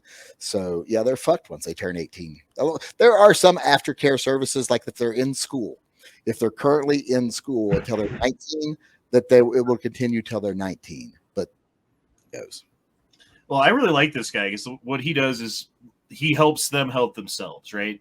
He helps them build a little mini house that they can live in on the ranch that's theirs, that they get to keep until they want to move out. They can stay as long as they want. They never have to pay rent. He helps them get a bank account, get a job, find, like a school to go to, find, like something that they're into that he can teach them about, like fixing cars or fixing motorcycles or whatever it is. And I'm sure he doesn't have 100% success rate because, like, a lot of these kids are Never going to. Never going to have 100% success rate. But here's my problem. Having done what I did for so many years, I see something like this, and there's two things I think. One, I think, awesome. I hope he makes a big difference in a lot of kids' life. But then there's another side of me, because I worked as a court advocate for so long as a psychologist, is every time I see things like this happen, about 80% of the time they eventually get arrested for molestation. Yeah, and I mean, if that's what's going on, you know what I mean? I don't think it is. Like, I've seen, like, there's a YouTuber that I follow that helps them out with charity money, like getting money together so that they can build more stuff on the ranch and stuff like that. And they go to the ranch and walk around and see the kids and see the place, and like, it seems like it's pretty fucking cool. It seems like it's a really good thing for the kids. This is not unusual. I mean, it's unusual that anybody gets involved, period. But when the people do get involved, it's not unusual they do stuff like this. And like I say, a good 20% of the time, there are good people doing great things. But through my actual experience with such things, about 80% of the time, you usually end up finding out later that, like I said, they were predators. And the people that were involved were always like, yeah, it's wonderful here. Because when they get preyed upon, they're told, if you say anything, you're out of here tomorrow. Yeah. Right. So. Job Corps saved my brother's life. My brother-in-law. I would think, like, if you're 18, if you're 18 and you age out, private ranch. Yeah. Job Corps is not the same thing as a private ranch where they bring people in who are vulnerable, put them in a situation where they're better off than they would be in other places, and then take advantage of that vulnerability. Job Corps is not quite the same thing. He was pretty hooked on meth, wasn't doing well in school, got in Job Corps, turned his life around, learned how to be a mason, and he was doing real good for himself. According to what I heard in my chat the other night, the Masons own McDonald's and they're ruling the world through that. Yeah, I was going to say, is he in the Illuminati now? Yeah. He's a Mason. Are they part of the people that put you in the underground Walgreens if you don't go to church on Sunday? Yeah. Well, in Furnace Wood, no. Well, to make a lot of your chat happy, I just got a text message saying, "Where the fuck are you?" So I gotta go back in the house. Well, it's good having you. I'll be here for 22 more hours if you want to hop back in. You got the link. I won't. All right. I'll talk to y'all later. All right. I feel better. Do a super chat real quick. Emmanuel Fernandez says, I used to think Honda was crazy, but now I like him. He's also hilarious when mad. Crazy and hilarious. Crazy funny. And Walco 003 says, you can donate to the Forgotten Angels in Florida by buying a raffle ticket for a motorcycle from Shade Tree Surgeon YouTuber when they do giveaways. Yeah, they're doing I forget what kind of Harley it is, but they're building like a badass Harley to give away for you buy like a $20 raffle ticket and you can win a fucking badass Harley. That's what Matt should do. Just buy one ticket and hopefully he wins. Is Matt even here? Of course not. There is no Matt, only Zool. Yeah. So what the fuck's going on, boys? It's another 10-hour day. Yeah. Gotta help a lady with her rifle though. That was nice. She bought one of those 1522s, Smith & Wesson, shot it at a speed still match, cleaned it, and then it wouldn't work anymore. It would like stovepipe every 5 or 6 rounds. That's weird. And then so I didn't have any. They thought it was magazine issue. I didn't have any. I took mine out of my car, so I went up to my boss and I was like, "Do you have any 1522 mags on you?" And she's like, "No." She's like, "What's going on?" I was like, "Oh, this lady's having problems." So she's like, "Oh, I'll go down and help her." I still had about 40 minutes on my shift, so I finished up, went down there, and they were still working on it, trying to figure it out. So I was like, the the lady owned the gun. She's like, "Here, you should take a couple shots and see what you think." And take a few shots, and I look in there and I'm like, "Man, it looks like it's missing something." So I take the bolt out. Like, yeah, you don't got an extractor. That's why it's not feeding right. Yeah, that's the problem. Did it snap off? No, I don't think so. Nothing looked broken. I think just when she cleaned it, she forgot to put it back in. Lady's 70 something. So. Oh well. Yeah. Well, that's cool. A 70-something-year-old lady's like they're buying a fucking 1522. Like that's fucking cool. Yeah, she wants me to help her make her AR cooler. Is that all she wants? She wants to start doing multi-gun. Wow. Wow. Wow. People are setting fireworks off outside. Be a good night to go, like, you got a new gun that you haven't shot yet, you know, go fire it in the ground. No one's going to fucking... No. I wouldn't suggest that at all. Hey, fight it in the air, Honda, duh. Yeah, at an angle, preferably, not straight up. Straight over the horizon. Shoot the moon. I wanted to see what this crazy lady was bitching about. Hold on. Is that an Up in Smoke reference? It was, yes. Nice. She told me to go back to where I came from. Driving Do you see that? Because we don't drive My the state of neighborhood. Oregon. We're fucking kind and we make space. Okay. And as someone who's from here as well, I'm so tired of people driving like you just did. Alright, get on my face. Constant. Get on my face. Admit you're fucking wrong and that it's not a No. race thing. Admit that you're driving Admit like you're an white. asshole. Admit you have a colonizer It is mindset. not about race. Yeah, tell me. Have you technically colonized your That's territory? the problem here. If you want things to change, when you fuck Oh, up, so it's on me. do So it's not on me. call the race card. Don't fucking Because do not call them. Shut up. And don't even get in her face. Do not get in her face. You're taking out Do your not. pain and oppression on me right Wow. So you got some crazy leftist lady being like, oh, it's not about race. You're taking oppression, blah, blah, blah.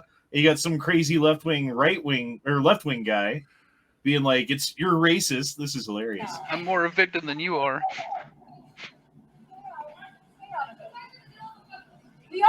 It's important. It's fucking important. Give it a moment. She should gas him while he's scalping her. Shut up. It's not on me to change. It's on you and your colonizer mindset. So get the fuck out of my face now, you white lady. You white lady. Wow. I don't Where like was all that? the crazy shit, dude. Oh, let's see. I thought I said. Portland, Oregon. Yeah, I was gonna say. I thought I heard Portland. This is my neighborhood. Nice. Like, I know that lady. I fucked her. Brian Knight says woke on woke crime.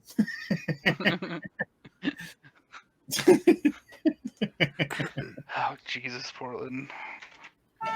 Dude, I wouldn't want to, like, Oregon used to be like a cool, like, woodsy, outdoorsy, natural, like, fucking awesome kind of like forward thinking place. Portland now used to be it's fucking fun. insane, dude. Now it's a shithole. Yeah, what Everywhere the fuck smells happened? like piss and shit, and it's fucking gross. What happened? I sad. mean, like in Denver, it was we passed a weed law, and a bunch of shitty people moved here from all over the country, and now Denver's a shithole, right? What happened to Portland? They just stopped fucking doing anything about homeless and shit because it started before COVID. It was 2018, 2019. Yeah, It's them I damn voodoo donuts. Voodoo donuts. Those are pretty good. I've had voodoo donuts. And they just opened one here in Vancouver. And now you smoke weed because of it. Is that from Oregon or is that from Colorado? I thought it was from Colorado. Now it's from Portland, right? I think that's I where it came from. Well, why else would you be saying that? That makes sense. But they did Oh, open one they up have in one? Colorado Robert. too, didn't they? Robert said, do they have one in Colorado? I guess that's Yeah, they do. okay. What the fuck is this, I dude? think that's how it spread it. See, that's how it spread it. That's how you got That's how you get monkeypox.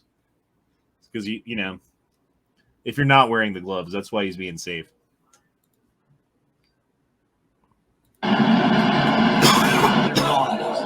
Floor by floor instead of popping out. It was if they had detonated. Yeah, detonated. Yeah. Take down a building.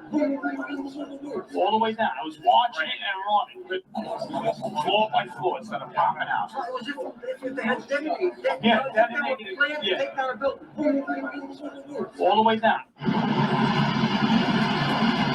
All of a sudden, it was like bang, bang, bang, bang, bang, like bullet shots.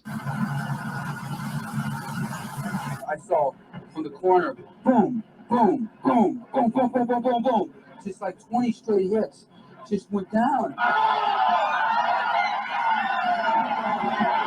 And as the bombs were going, people just started running. And I sat there and watched a few of them explode. And I just turned around and I just started running for my life because at that point, the World Trade Center was coming right down from the corner. Boom, boom, boom, boom, boom, boom, boom. The whole building just went, oh. And as the bombs were going, people just started running, and I sat there and watched. You guys think there were bombs in the building? No. I think that just the sound of like the levels collapsing on each other. Of course, it's gonna be boom, boom, boom, boom, boom.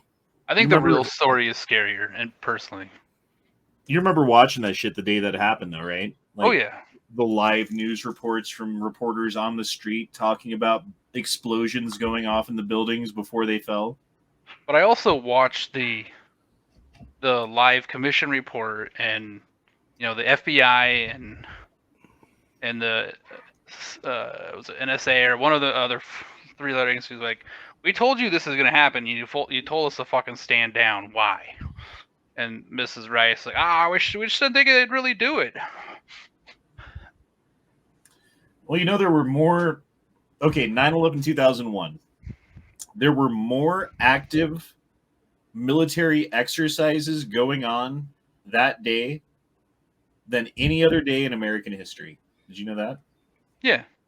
And that's a great cover-up, or like, for them to allow these people to do what they did. Oh, we got confused because we thought it was an exercise. Well, and then you have this other thing called compartmentalization, wherein you can take part in something without knowing what the something is. Like, it's your job to move the joystick and fly to this spot. Okay, cool. It's your job to go from this spot to this spot. Okay, cool.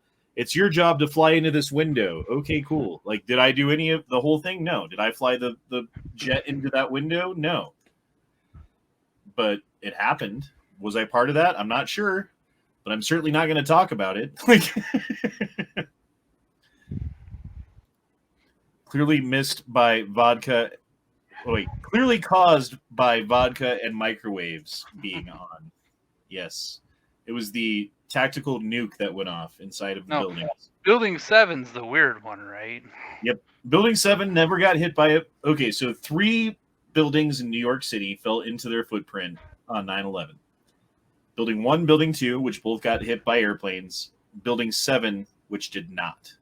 Building 7 got hit by some debris from the crashing of the buildings right next door. It wasn't right next door. It was like almost a block away. You know, like they're kind of catty corner in a building up. So there's buildings that are closer to Building 7 than that didn't fall down. You know what I'm saying? Yeah. Were they on There's fire? a lot of creepy stuff with it. And then, there was a fire on one side of the building on 2 floors that burned for a couple of hours. And then it fell into its own footprint at free fall speed. And that was 7. Which was, okay, and here's the weirdest part about 7, in my opinion. BBC News went live with a report saying that Building 7, the Solomon Brothers building, Building 7, had fallen down in its own footprint. It was the 3rd building today that's fallen in a terrible tragedy, and it was caused by structural damage caused by the fire, and it's a terrible thing, right? Well, that report, that live stream that went on air on BBC, was exactly 1 hour before the building fell. How would they know that it was going to fall an hour before it fell? How did they report that it had fallen with the building still standing, burning in the background. Like they got their fucking wires crossed on the time zones and fucked up. Like there's a plan, and the plan said, here at this time, report this, and they said, got it, and they got their fucking time zone wrong. I do know, because I know somebody who engineered skyscrapers. They definitely built them where if they collapse, they will fall onto themselves because they don't want them taking out other buildings. But yeah, it definitely doesn't make that one don't make any sense to me. Well, the other thing about it is, okay, so there were September 10th, 2001, the day before, it was Donald Rumsfeld went on national TV and said $2.3 trillion is missing. We spent $2.3 trillion from the Pentagon, and we don't know what happened to that money. But don't worry, we're doing an investigation. And there were two places where they were performing that investigation. One of them was the very place on the Pentagon that got hit with whatever got hit by, right? The other place was the FBI headquarters in New York in Building 7. I'm pretty sure. I think the Pentagon was a plane also, because I've seen crashes of planes where same thing, like they just disappear. They burn up pretty crazy if they're full of gas. Okay, if it was a plane that hit the Pentagon, then why wouldn't they release video evidence that they have? Because here's the thing. They released two frames. It was 2 frames from a security footage camera on the lawn of the Pentagon pointed in the general direction. Neither one of those frames shows an airplane. Fine, right? That's fine. I'll accept that as a plane if one of the other 27 or something like that videos that they confiscated from the hotel, from the gas station, from other places around the lawn, from the roof, from other cameras that they had multiple angles of what happened. See, but I saw a video that it was clearly a plane. You would have to show that to me. I've never seen it. And I'm someone who's been into 9/11 shit forever. So if that exists, I would be surprised. But I thought it was bullshit too, and then I went and researched a shit ton of plane crashes as well.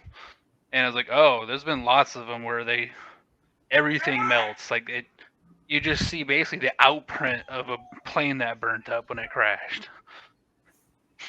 And that does happen. Like the aluminum components, yes. The steel parts of the jet engines and like certain parts of the plane will not melt. They'll be burnt up, but they won't be melted. They won't go away. I don't know. The other part about the Pentagon that's weird is the 15-foot hole in the side of the building that you're supposed to fit a 757 through. Like that, it doesn't happen. I think it was bigger than that, but those planes, they collapse on themselves. Because I've seen footage of other planes hitting buildings and freak accidents, and it was same type of damage. Because I also used to work with aero engineers that design planes and shit as well. Remember, Google would take all the best talent they could. Because of the type of weight structure our data centers would have to be able to hold, especially when they started going to multi-floor data centers, because it's just thousands and thousands of tons of material. So Google makes this really hard to find, right? Here's the side of the Pentagon where it got hit after the ceiling collapsed and everything collapsed in on it. Before that point, while the ceiling was still standing, there's clearly a 15, maybe 20-foot wide hole in the side of the building, circular, nothing around it, nothing to the sides. I'm trying to find it. And then there's these rings, right? And each ring has like a solid concrete wall, and it's smashed through like 4 of them. And each one of the concrete walls has a similar 15-foot hole like this one right here. And again, I don't know that a plane would do, I don't know that a plane wouldn't do that. It just seems odd. You know what I mean? Like, where's the holes from where the engines would have hit? Where's the holes from the tail section? Why is there a 15-foot hole that just like the nose of an airplane isn't that hard? It would smash up. It wouldn't just continue through like a fucking torpedo, you know? I don't think. Maybe. It would depend on how fast it was going. Yeah, and again, maybe it could be explained. I don't feel like the 9/11 Commission report ever properly explained questions like that to the American people. The only thing that they explained is why it wasn't their fault, right? Like that was the whole point of the 9/11 Commission report. It wasn't here's what happened, here's how it happened, here's why it happened. It's here's why it wasn't our fault.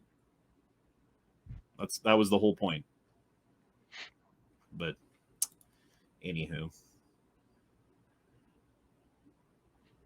Yes, I'm on the side where I think it was an attack that was allowed to happen because they admitted to that. So. Yeah, and to me that's just I'm not scary. saying I know. I'm not saying I know. I'm saying that I don't trust the government, and whatever they said is not the truth, or at least not the whole truth. Maybe it's partial truths with like a bunch of shit hidden up. Maybe it's 100% lies. I don't know, but it's not the truth. That's what I do know. Call me a conspiracy theorist. Do you think the same about Pearl Harbor? That they allowed it to happen? They knew it was coming? That is a little bit before my time. I know that there was a report from an Australian fishing boat that there was a fleet of Japanese ships on its way to Hawaii that was relayed to command. But the thing is, like, either they got that order and ignored it because they wanted it to happen, or they got that order and ignored it because they were getting so many things, so much information that they couldn't react to all of it, and it just fell through the cracks. So it was either malfeasance or it was malevolence, one of the two. I mean, some reports point to the fact that our president was trying to push Japan to attack us. Right, and there's that aspect too. Like, we officially didn't want to get into the war. Unofficially, they wanted to get into the war. They did. So that backs up that position, but it doesn't prove it.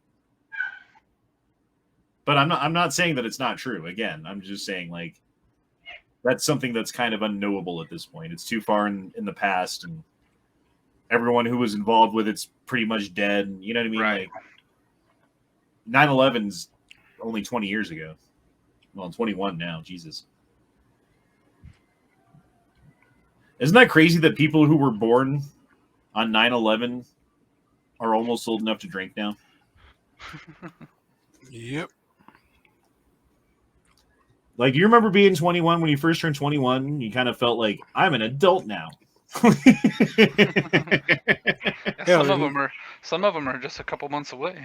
Right. Hell, in 2001, I wasn't old enough to still drink yet. 2001, I was 19. 19 years old. I was 18 when 9/11 happened, I guess, technically. I was 20. What year were you born? 81. Maybe I was 19 then. April. December. Yeah, I was 19. Yeah, I was 19 too. What year were you born? 83, I think. Well, you're a liar then, because you were like 17 then. No, in 2000 I was 17, right? You would have been 18. Okay. Yeah. God, we're all old, man. Right. What the fuck happened? Do you feel like any different than you did, really, in some ways? Like, I guess. Yeah. Okay. Yeah, I feel a little bit more mature. I know a little bit more, but it's just weird that there's this continuity, as in I'm a completely different person. Like, it's the same consciousness, it's the same personality, it's the same person that's lived through all of that has a continuity of memory. It's just weird. You know what I mean? I was definitely like a hardcore Democrat at that age, and thought the government was out, was on our side, and or at least a certain branch was. I was definitely an idiot. Oh, right.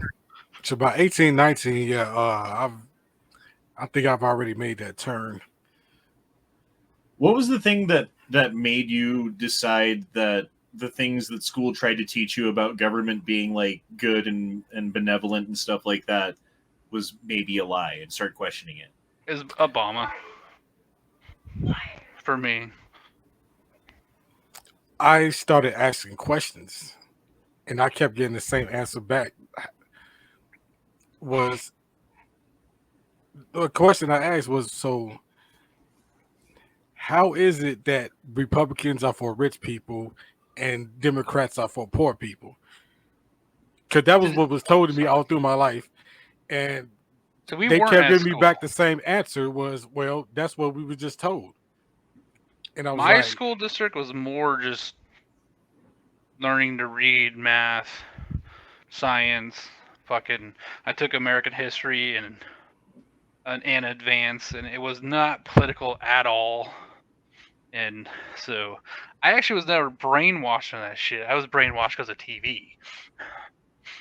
no, well, for me, it was just people in general, like inside the hood. No, like inside the hood, and not Right. just school for say. When I asked people why is that is, they all came with the same answer. Was, well, that's what we were just told. And I said, have you, like, that's it? That's just the answer? It was like, yeah. I mean, I grew up in an area, you know, where everyone drove big trucks and went mud, and so most people were on the right, Republican, Right. shit like that, very religious. I didn't grow up in a city. As country boy. I grew up on 20 acres. See, for me, I was completely content with whatever the government did. Didn't really give a fuck until September 12th, 2001. I was going to join the military, but then Bush got elected. And I was like, oh, we're going to be in some fucking war over the Middle East. So I ended up not going and just went to college instead. Exactly. That was exactly what I did too. Like, actually, I was like really pissed off about it. And then I went to the military office. It was, I was going to join the Army. And I like sat in line. I talked to the recruiter. I made an appointment. I left. I went and talked to my sister. And she was basically like, you better not be joining the military right now. And I was like, well, actually, I went to the Army office today.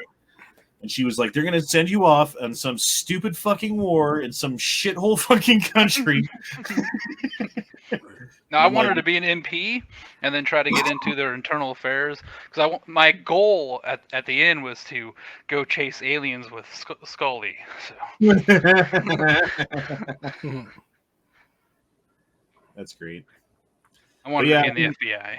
She got me thinking about that. And then, like, there was just a bunch of weird shit. Like, the day after 9/11, like, all of the news reports started saying exactly the same thing. Like, the day before, everyone was like, I don't know what happened. I don't know what happened. We heard bombs. We heard this. We saw that. We witnessed this. Blah, blah, blah.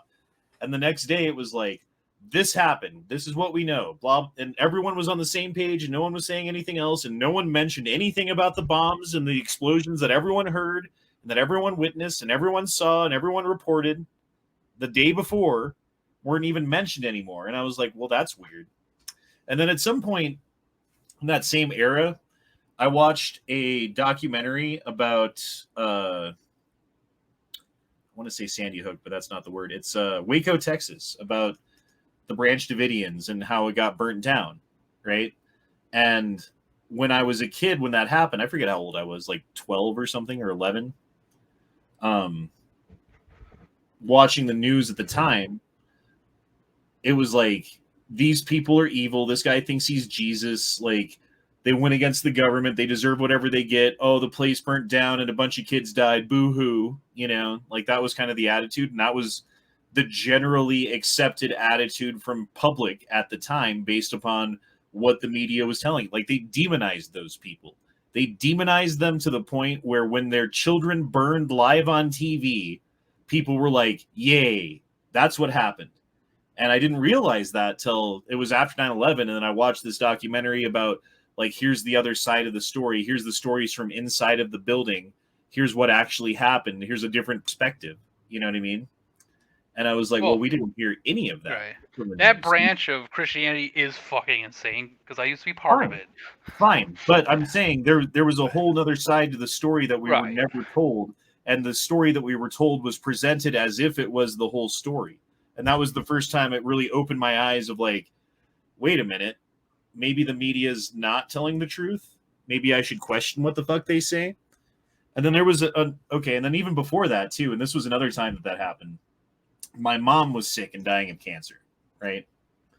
And the local news did a story on her and came to the house and shot a story, and then they ran their little story. And it seemed to me like an 8th grader who had a book report to do and was trying to get it done on, on time and turned in and get a grade and fuck off next assignment. Like they didn't get the feel of it. They didn't get the right information. They said things backwards. They fucked everything up, and they just got their story and fucking ran it with my mom who's dying of cancer. And I just like that one just pissed me off. It didn't really open my eyes to the whole thing. It just made me think that they're fucking lazy, which is also true. But the fact that they came to the house and took the time to do the story and then just fucking edited it and fucked it up that bad to when they posted it, it was just a completely different thing. Yeah, like, really made me upset. I'm not obviously the media. I mean, the media's been fucked up for ages, but well, they could always get away with it back then, right? Because there was no counter narrative on a mass basis that anyone could plug into and fucking find out alternative information, right? Like the only way that you would know that a story was wrong is if it was about you. Yeah, right. Well, I mean, at the same time, I used to get pamphlets from our church about, that there's fucking dungeons underneath Walgreens. If you don't go to church on Sunday, they'll send you there, and blah, blah. Like, so they had some crazy shit. I was raised in Seventh-day Adventists as well, which they were a branch of, and that was a doomsday cult. Do you think there's Satanism in the United States, like true, actual practicing, sacrificing, fucking insane Satanism going on? I don't know, because like the Satanism that's mainstream it's just about worshiping yourself. So. That's true, and I don't have any proof of this, and maybe it's all bullshit created by like fucking fear-mongering right-wing Christians or something. But I have seen interviews with people who claim that these things have been true and claim to have witnessed it and claim that there are people in higher positions of power who participate in them. And then you look at things like yeah, but even then they're not worshiping Satan. They're worshiping like weird old Greek gods and other shit like that. Right. Well, you know what Bohemian Grove is, right? Yeah. So yeah, I mean, like, again, going back to Alex Jones, he fucking exposed the whole thing, but it's a bunch of like heads of state and business and finance and all this stuff who get together naked in the woods and worship a fucking owl god and burn an effigy of a child and do all this fucking crazy like Satan-like stuff. Who's to say that that's just the tip of the iceberg? Like who's to say that's not just the tip of the iceberg? Well, that was also early Judaism. I mean, they used to sacrifice shit too, but not people, but. Well, again, that was done in the open. It wasn't done secret. There was no secret society like of Judaism people like fucking sacrificing goats or something. Like well, there might have been early on. We don't know because. Well, and early on, if they did it, was because they were fucking being persecuted, not because they had to keep it secret. Well, they had to keep it secret because they were being persecuted, not because they wanted to hide the fact that a sitting fucking governor or whatever is going to a burning of a child effigy in front of a Moloch statue. It's just it's a different level. Here's something I think I wanted to ask Honda. I was watching a couple of old Joe Rogan clips. Do you think the government has been re-engineering alien parts? Well, I mean, I don't know, but it would make sense based upon the rapid development of technology since the 1940s and 1950s, especially in the area of computer technology. Because that was something that was previous, like go back to when my dad was in college, right? Like part of what he did was a computer science minor degree, right? And so as part of that, he had to write a computer program. Computer programs back then were on paper punch cards. And depending on where you punched the card was like a 1 or a 0 or a yes or a no, or you know what I mean? Like, and that was the computer program that you had to come up with. And the idea was like you would run the program and it would do a specific thing that you told it to do. And that was your project. And it was something very simple, but it would be like a Rolodex of paper cards with punches in them.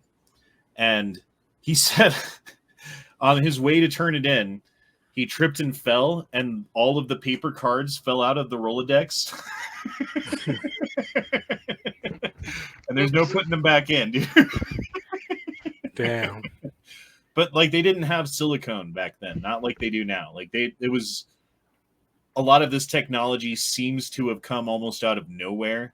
And if the answer was that it came from UFO technology that we back reverse engineered, would be interesting and would make sense. I'm not saying it's true, but it fits. It fits. Yeah. Phil 2021 is telling me to check Discord. All right. Checking the Discord. Check it very carefully. Very, very carefully. This was my friend's house. Had a fire and were rebuilding it. The city council told them they had until July 5th. Then the city was taking the property and anything else that was there. As a fuck you to them, we ripped the house down and left them a hella mess to clean. You know what I mean? All right, hold on.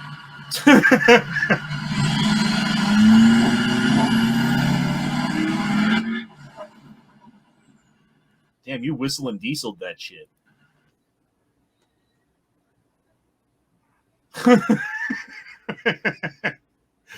Bro, you just tore down a house because they were going to take it? That's funny. The city council told them they had until July 5th to do what? Because they had a fire and were rebuilding it. And so they couldn't get it done in time, so they were going to take the property? That's fucked up, dude. I don't like all these city ordinances and like homeowners association rules and things like that. Like, you should be able to buy a piece of land and put a shack on it and live in the shack if that's all you can afford. Yeah, but you never own it. You know that just as well as anyone else. Right. You pay for that property for the rest of your life. And that's not the way that our founders envisioned it, is it? No, definitely not. Like, they went to war over a fucking T-tax. Well, that's not the only reason. But, I mean, effectively, they went to war over a fucking tax on... And then they implement this shit on us now? Like, the fucking founding fathers would be rolling in their graves if they knew what our country had become. If they knew the tyranny and the fucking control and the taxation and enslavement of the people. And that's basically what it is, right? I mean, like, oh, you have kids and you want to feed them, right? Guess what, slave? Get back to work. Oh, your precious dollar went down in value. Guess what, slave? Get a second job so you can pay your increasing housing costs. My mortgage has went up almost $200 a month just because what they say it's now valued, even though I bought it, almost $500,000 less than what they say it's worth now. And that's how they're going to price a lot of people out of homes. Like, oh, you've lived here, you bought it at $100,000, huh? Well, it looks like it's worth $1 million now, and you're going to have to pay us, what is it, 6% property tax? Oh, that's too bad. Now, thankfully, we have it in our Constitution here where, even when it jumps like that, they can only do so many extra $100 a month. Well, that doesn't make any sense because well, and here's the other thing that's fucked up. It's right? so that doesn't happen because the market is so all over the place. Because if my percentage was at the price that it is now, if I would have bought it like that in the first place, my mortgage would be way higher than what it is. So didn't they pass a new income tax law basically saying that, okay, like you own 1,000 shares of Google or whatever, right? And your 1,000 shares of Google went up 10% this year. So you made, let's say $10,000 or whatever, right? We'll just generic number of $10,000. You still own those stocks. You haven't sold them. that $10,000 is only theoretical because you still own the stock. However, now you have to pay taxes on that $10,000 as if it was an actually realized income gain. Meaning, if you want to keep your stock, you're going to have to sell a little bit of it to pay the tax on the money that you made off the stock that you didn't want to sell yet. And at Google, we could even do that. Or on your house that you bought for $100,000 that's now worth $1 million. Well, it looks like you gained $900,000 in value this year, Mr. Honda. No, I guess and you're gonna I'll have to tell pay you. tax I'll on tell you that. why. Because we can't even sell our stock because it takes fucking 4 years to invest, and so we'd be fucked, right? Like we'd be forced to pay that, and we couldn't even get out of it. So your only option would be when they give you that bonus is because you can deny it. Like, no, I don't want these. So, and a lot of companies do that way to be an incentive to keep you there. You got to stay here for 4 years for this to invest. But yeah, you're still paying whatever tax, is it financial gains? Is that the name of the fucking fee? I can't remember. So yeah, that's gay. It's bullshit. Well, that completely changes everything because now in order to like invest money and get rich, you have to constantly gain and never lose. Because like here, you get taxed if you gain, right? But what happens if the value of your stock goes down or the value or just of your do day trading? You'd be stuck doing day trading. Right. Yeah, I mean you're knocking the fucking legs out of everybody, and it's not good. Like honestly, dude, that alone is going to fuck this country up like so fucking bad. I'm not gonna say it's gonna like sink the whole ship alone, but I mean when you combine that with income tax, with property tax, with fucking death tax, you want to pass your stuff on to your kids, like, oh, got to pay taxes on that too. And just the almost doubling of certain products, and some of them, if you work, you have to have, because the transit system in America fucking sucks. So most of us are stuck driving to work.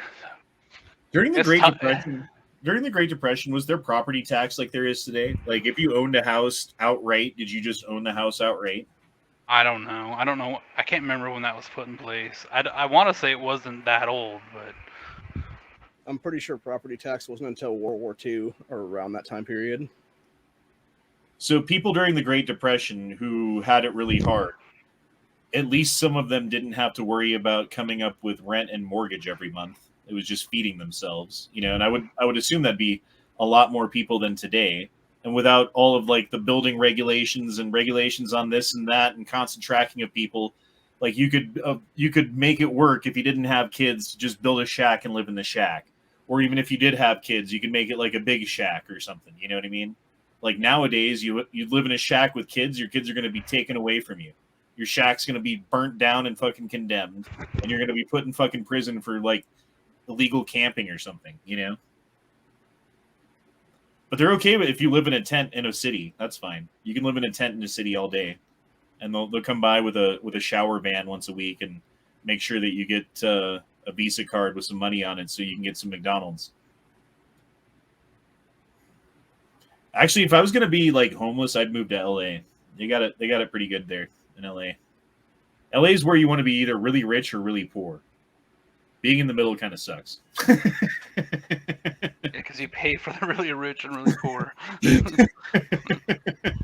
Yeah, because you work for the really rich and have to deal with the really poor. And you pay the majority of the taxes for the state. Florida began property tax in 1839, according to Google.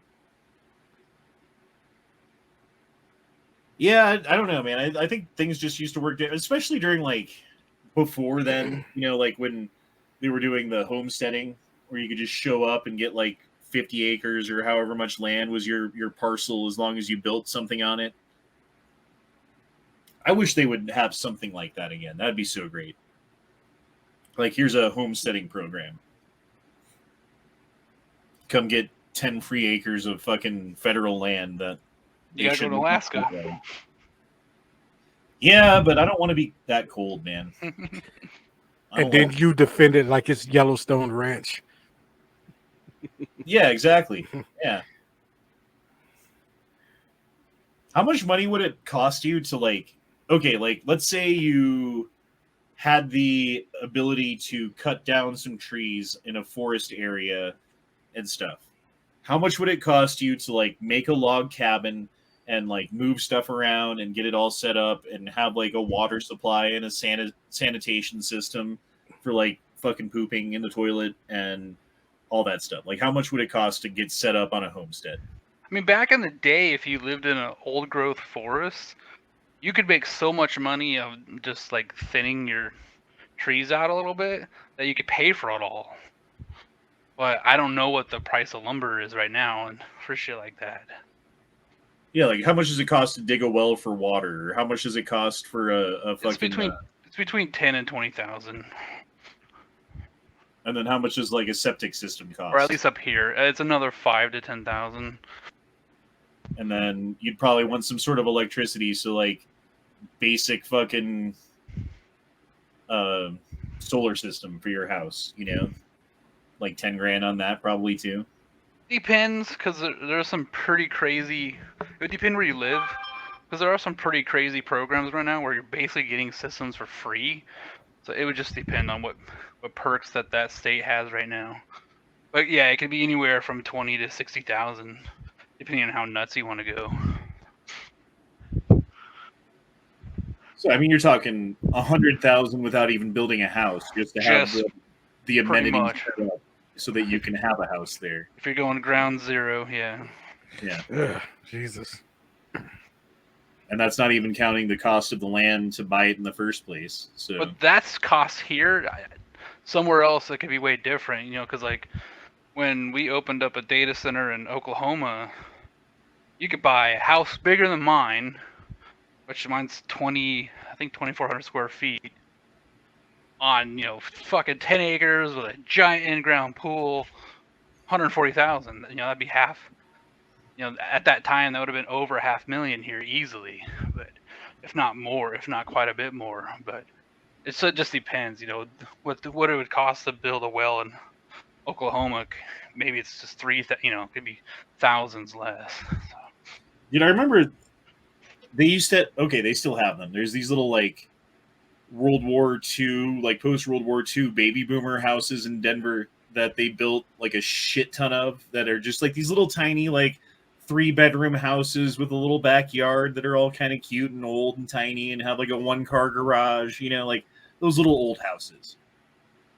That if you go back, I don't know how far, not that far, they were $80,000. They were cheap because no one wanted them and they all needed work and fixed up and this and that. And then you were living close to Denver and, wasn't necessarily ideal, but at least it's a house. So 80,000.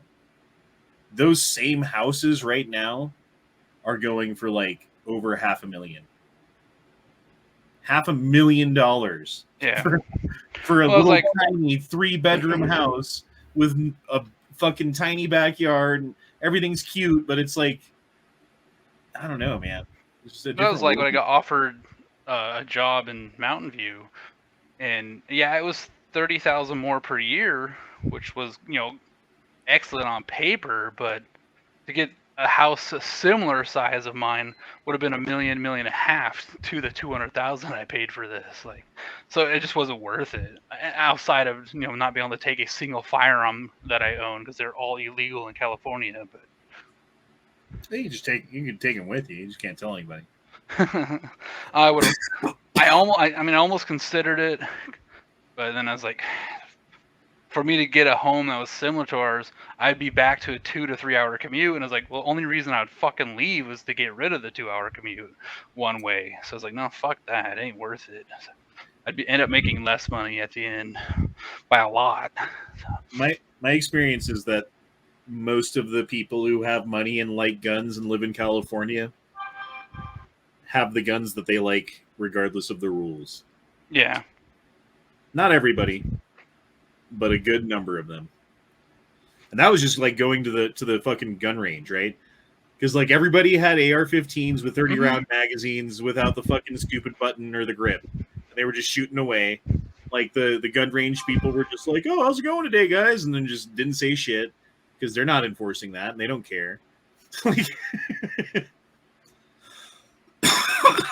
someone's getting tons of texts Yeah, it's my wife. saying, "Where are you, in Furnace?" No, that's where she is, but I forgot she had to close tonight. Well, she sent me a text message a couple hours ago. You know, can I suck your dick and will you eat me out? And then fucking, so, you know, usually I thought she had a mid today, so I was like, well, where the fuck are you? I want my poontang. And then she's like, I close tonight, dumbass. Oh yeah. It's like, God damn it, I'm gonna have to do that at fucking midnight. I gotta get up at 5. Oh man, is your job pretty chill? Today it was fucking boring, so I went over the last 4 months, 4473s, just making sure everything is correct and filled out. Because I have a couple coworkers that tend to miss shit. And then I did a couple transfers today, and helped that older lady out with her gun, and sold some shit. And we got some new magazines today, so I got those in the computer. Because I was a store clerk today. Yeah, I don't know. My job's been got me thinking this last couple of weeks that I don't know, like it's good money for what it is, and it allows me to have time to do other things because I don't have to work 40 hours a week in order to pay my bills and stuff like that. The level of stress that I deal with on a regular basis is just over the top.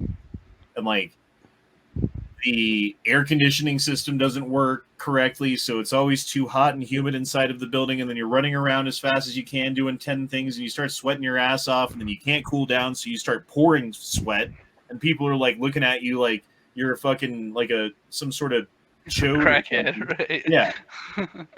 And you're working in a sweatshop doing a job that no one wants to do for longer hours than anyone wants to do them for. And they can't hire anybody who can seem to get it done right. And then they're coming down on you for like little stupid bullshit. Like we have these little mobile computers, like a little tablet on a strap that you're supposed to carry around with you, but I don't like having it on my side because it's got the strap around me and then it's a battery pack that's warm and I'm already too fucking hot. So I'm just going to set it on the counter over there and I'm going to do everything I need to do. And when I need to use the computer, I'll just go to the counter. It works for me. Fucking leave me alone. But no, according to the stupid regulations, you're supposed to have the thing on you at all times. And it's like, okay, fine. Like, fire me then. Like, I don't care anymore. I'm not going to fucking do it. I work in a fucking sweatshop with a fucking heater on my side. And when I take the heater off, you come down on me. Yeah, see, Sunday, I'm in our pro shop. So I'm just selling fucking ammo targets, doing background checks, shit like that. I'm in there by myself. It's got an AC unit, so I can keep it whatever degrees that makes sense. Dude, I was thinking about like Amazoning a fucking like roll-on AC unit, and I'll just bring it with me to work every time that I go to work, and plug it in the section that I'm in, and point it in the direction that's me. And then I have Monday, Tuesday off, and then Wednesday I'm back in the shop. Thursday, Friday is terror day. That's RSO, getting guns pointed at you, all that fun shit, and then fucking Saturday I'm back in the shop, so not too bad. And then soon I got some classes coming up, and I'll make $50 an hour doing that. So. Do you think this would be worth it? Would this do anything to a giant room to cool it down? Probably would do something. Yeah, I'm sure it would. For that type of money, I'm sure it's a pretty decent. Some of those floor ones actually work pretty fucking good. Especially if you can throw a fan or two somewhere. Well, and that was the thing. Like, I bought a bunch of fans, and then the fucking general manager came in and got rid of them. Like, the fans that I bought with my own fucking money and put in different areas, so at least I could stand by a fan when I get too hot and start sweating all over myself like a fucking pig, that I might cool off for a second while I'm putting in an order or something. He was like, oh, well, that's not on the list of things that we can have according to whatever, so he took them away and threw them away. Yeah, I'd definitely then ask before you purchase this. But well, I purchased them before he was the general manager. I'm saying this thing. I would definitely. The previous general manager didn't have a problem with it, and then the new general manager came in, and he's a fucking cock muncher who likes fucking dick in his ass and to be slapped around like a little cuck bitch, and does whatever the company says, and just fucking comes down on everybody for bullshit, and then wonders why. Like, okay, there's a bartender who just quit who's worked there for 6 or 7 years. There's another bartender who just quit who has worked there for 5 years. There's a server who just quit who worked there for 8 years, and I'm considering it, and I've worked there for 9 years. Yeah, and I'm wondering why. You'd think higher up management would be like, yeah, something ain't right here. And then you get these kids, these people who fucking don't know shit, who are like, yeah, I'm the new whatever. This is my area. Cool, I got it. And then just manage to fuck up everything in every way they can possibly fuck it up. And then at the end of the night, they're coming down on me over a fucking battery pack on my side while fuck ass over here has fucking $300 in comps. I don't get it. I just don't get it. It doesn't make sense to me. So I don't know. It's got me thinking about doing something else. I don't know what. Maybe just somewhere else, but I don't want to be a waiter anymore. I don't want to be a bartender anymore. I'm tired of dealing with people. It'd be nice to have a job where I just, like, I don't know, run a forklift or something for a while. Yeah, a lot of that stuff pays pretty goddamn well. Honestly, I mean, the problem with it is, though, the hours usually. Like, yeah, we'll pay you $20 an hour or whatever it is, which is fine. That would be okay. But we need you here Monday through Saturday for 8 hours a day. Like, great. I don't want to do that. Oh, we need you here at 5 a.m. or something. Like, fuck me. That's usually what time I go to sleep, man.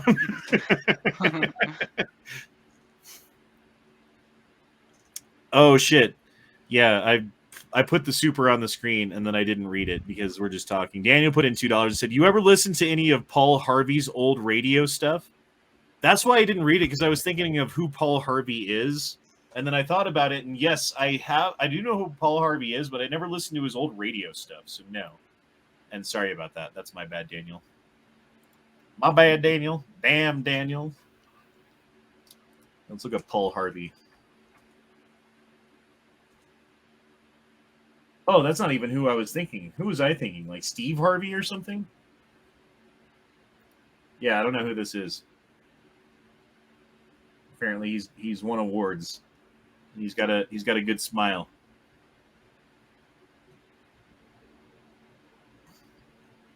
Yeah, you'll have to inform me about that. I don't know who Paul Harvey is. Is he like the original like Art Bell?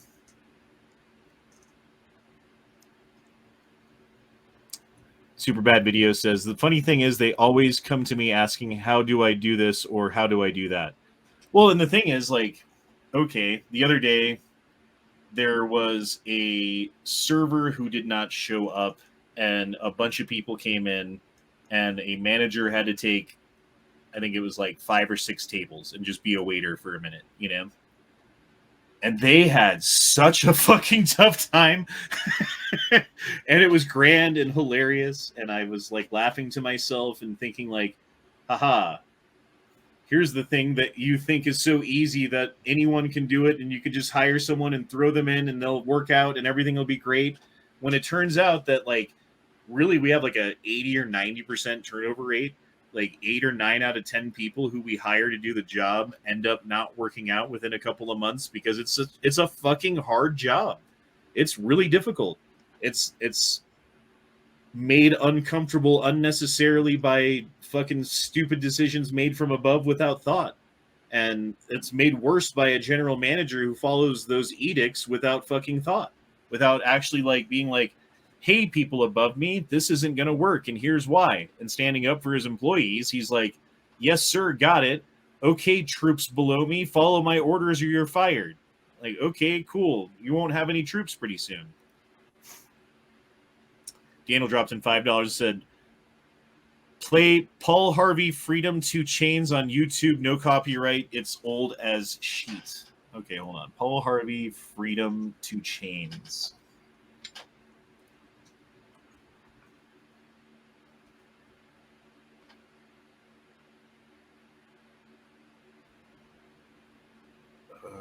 This one, 9 minutes, 27 seconds.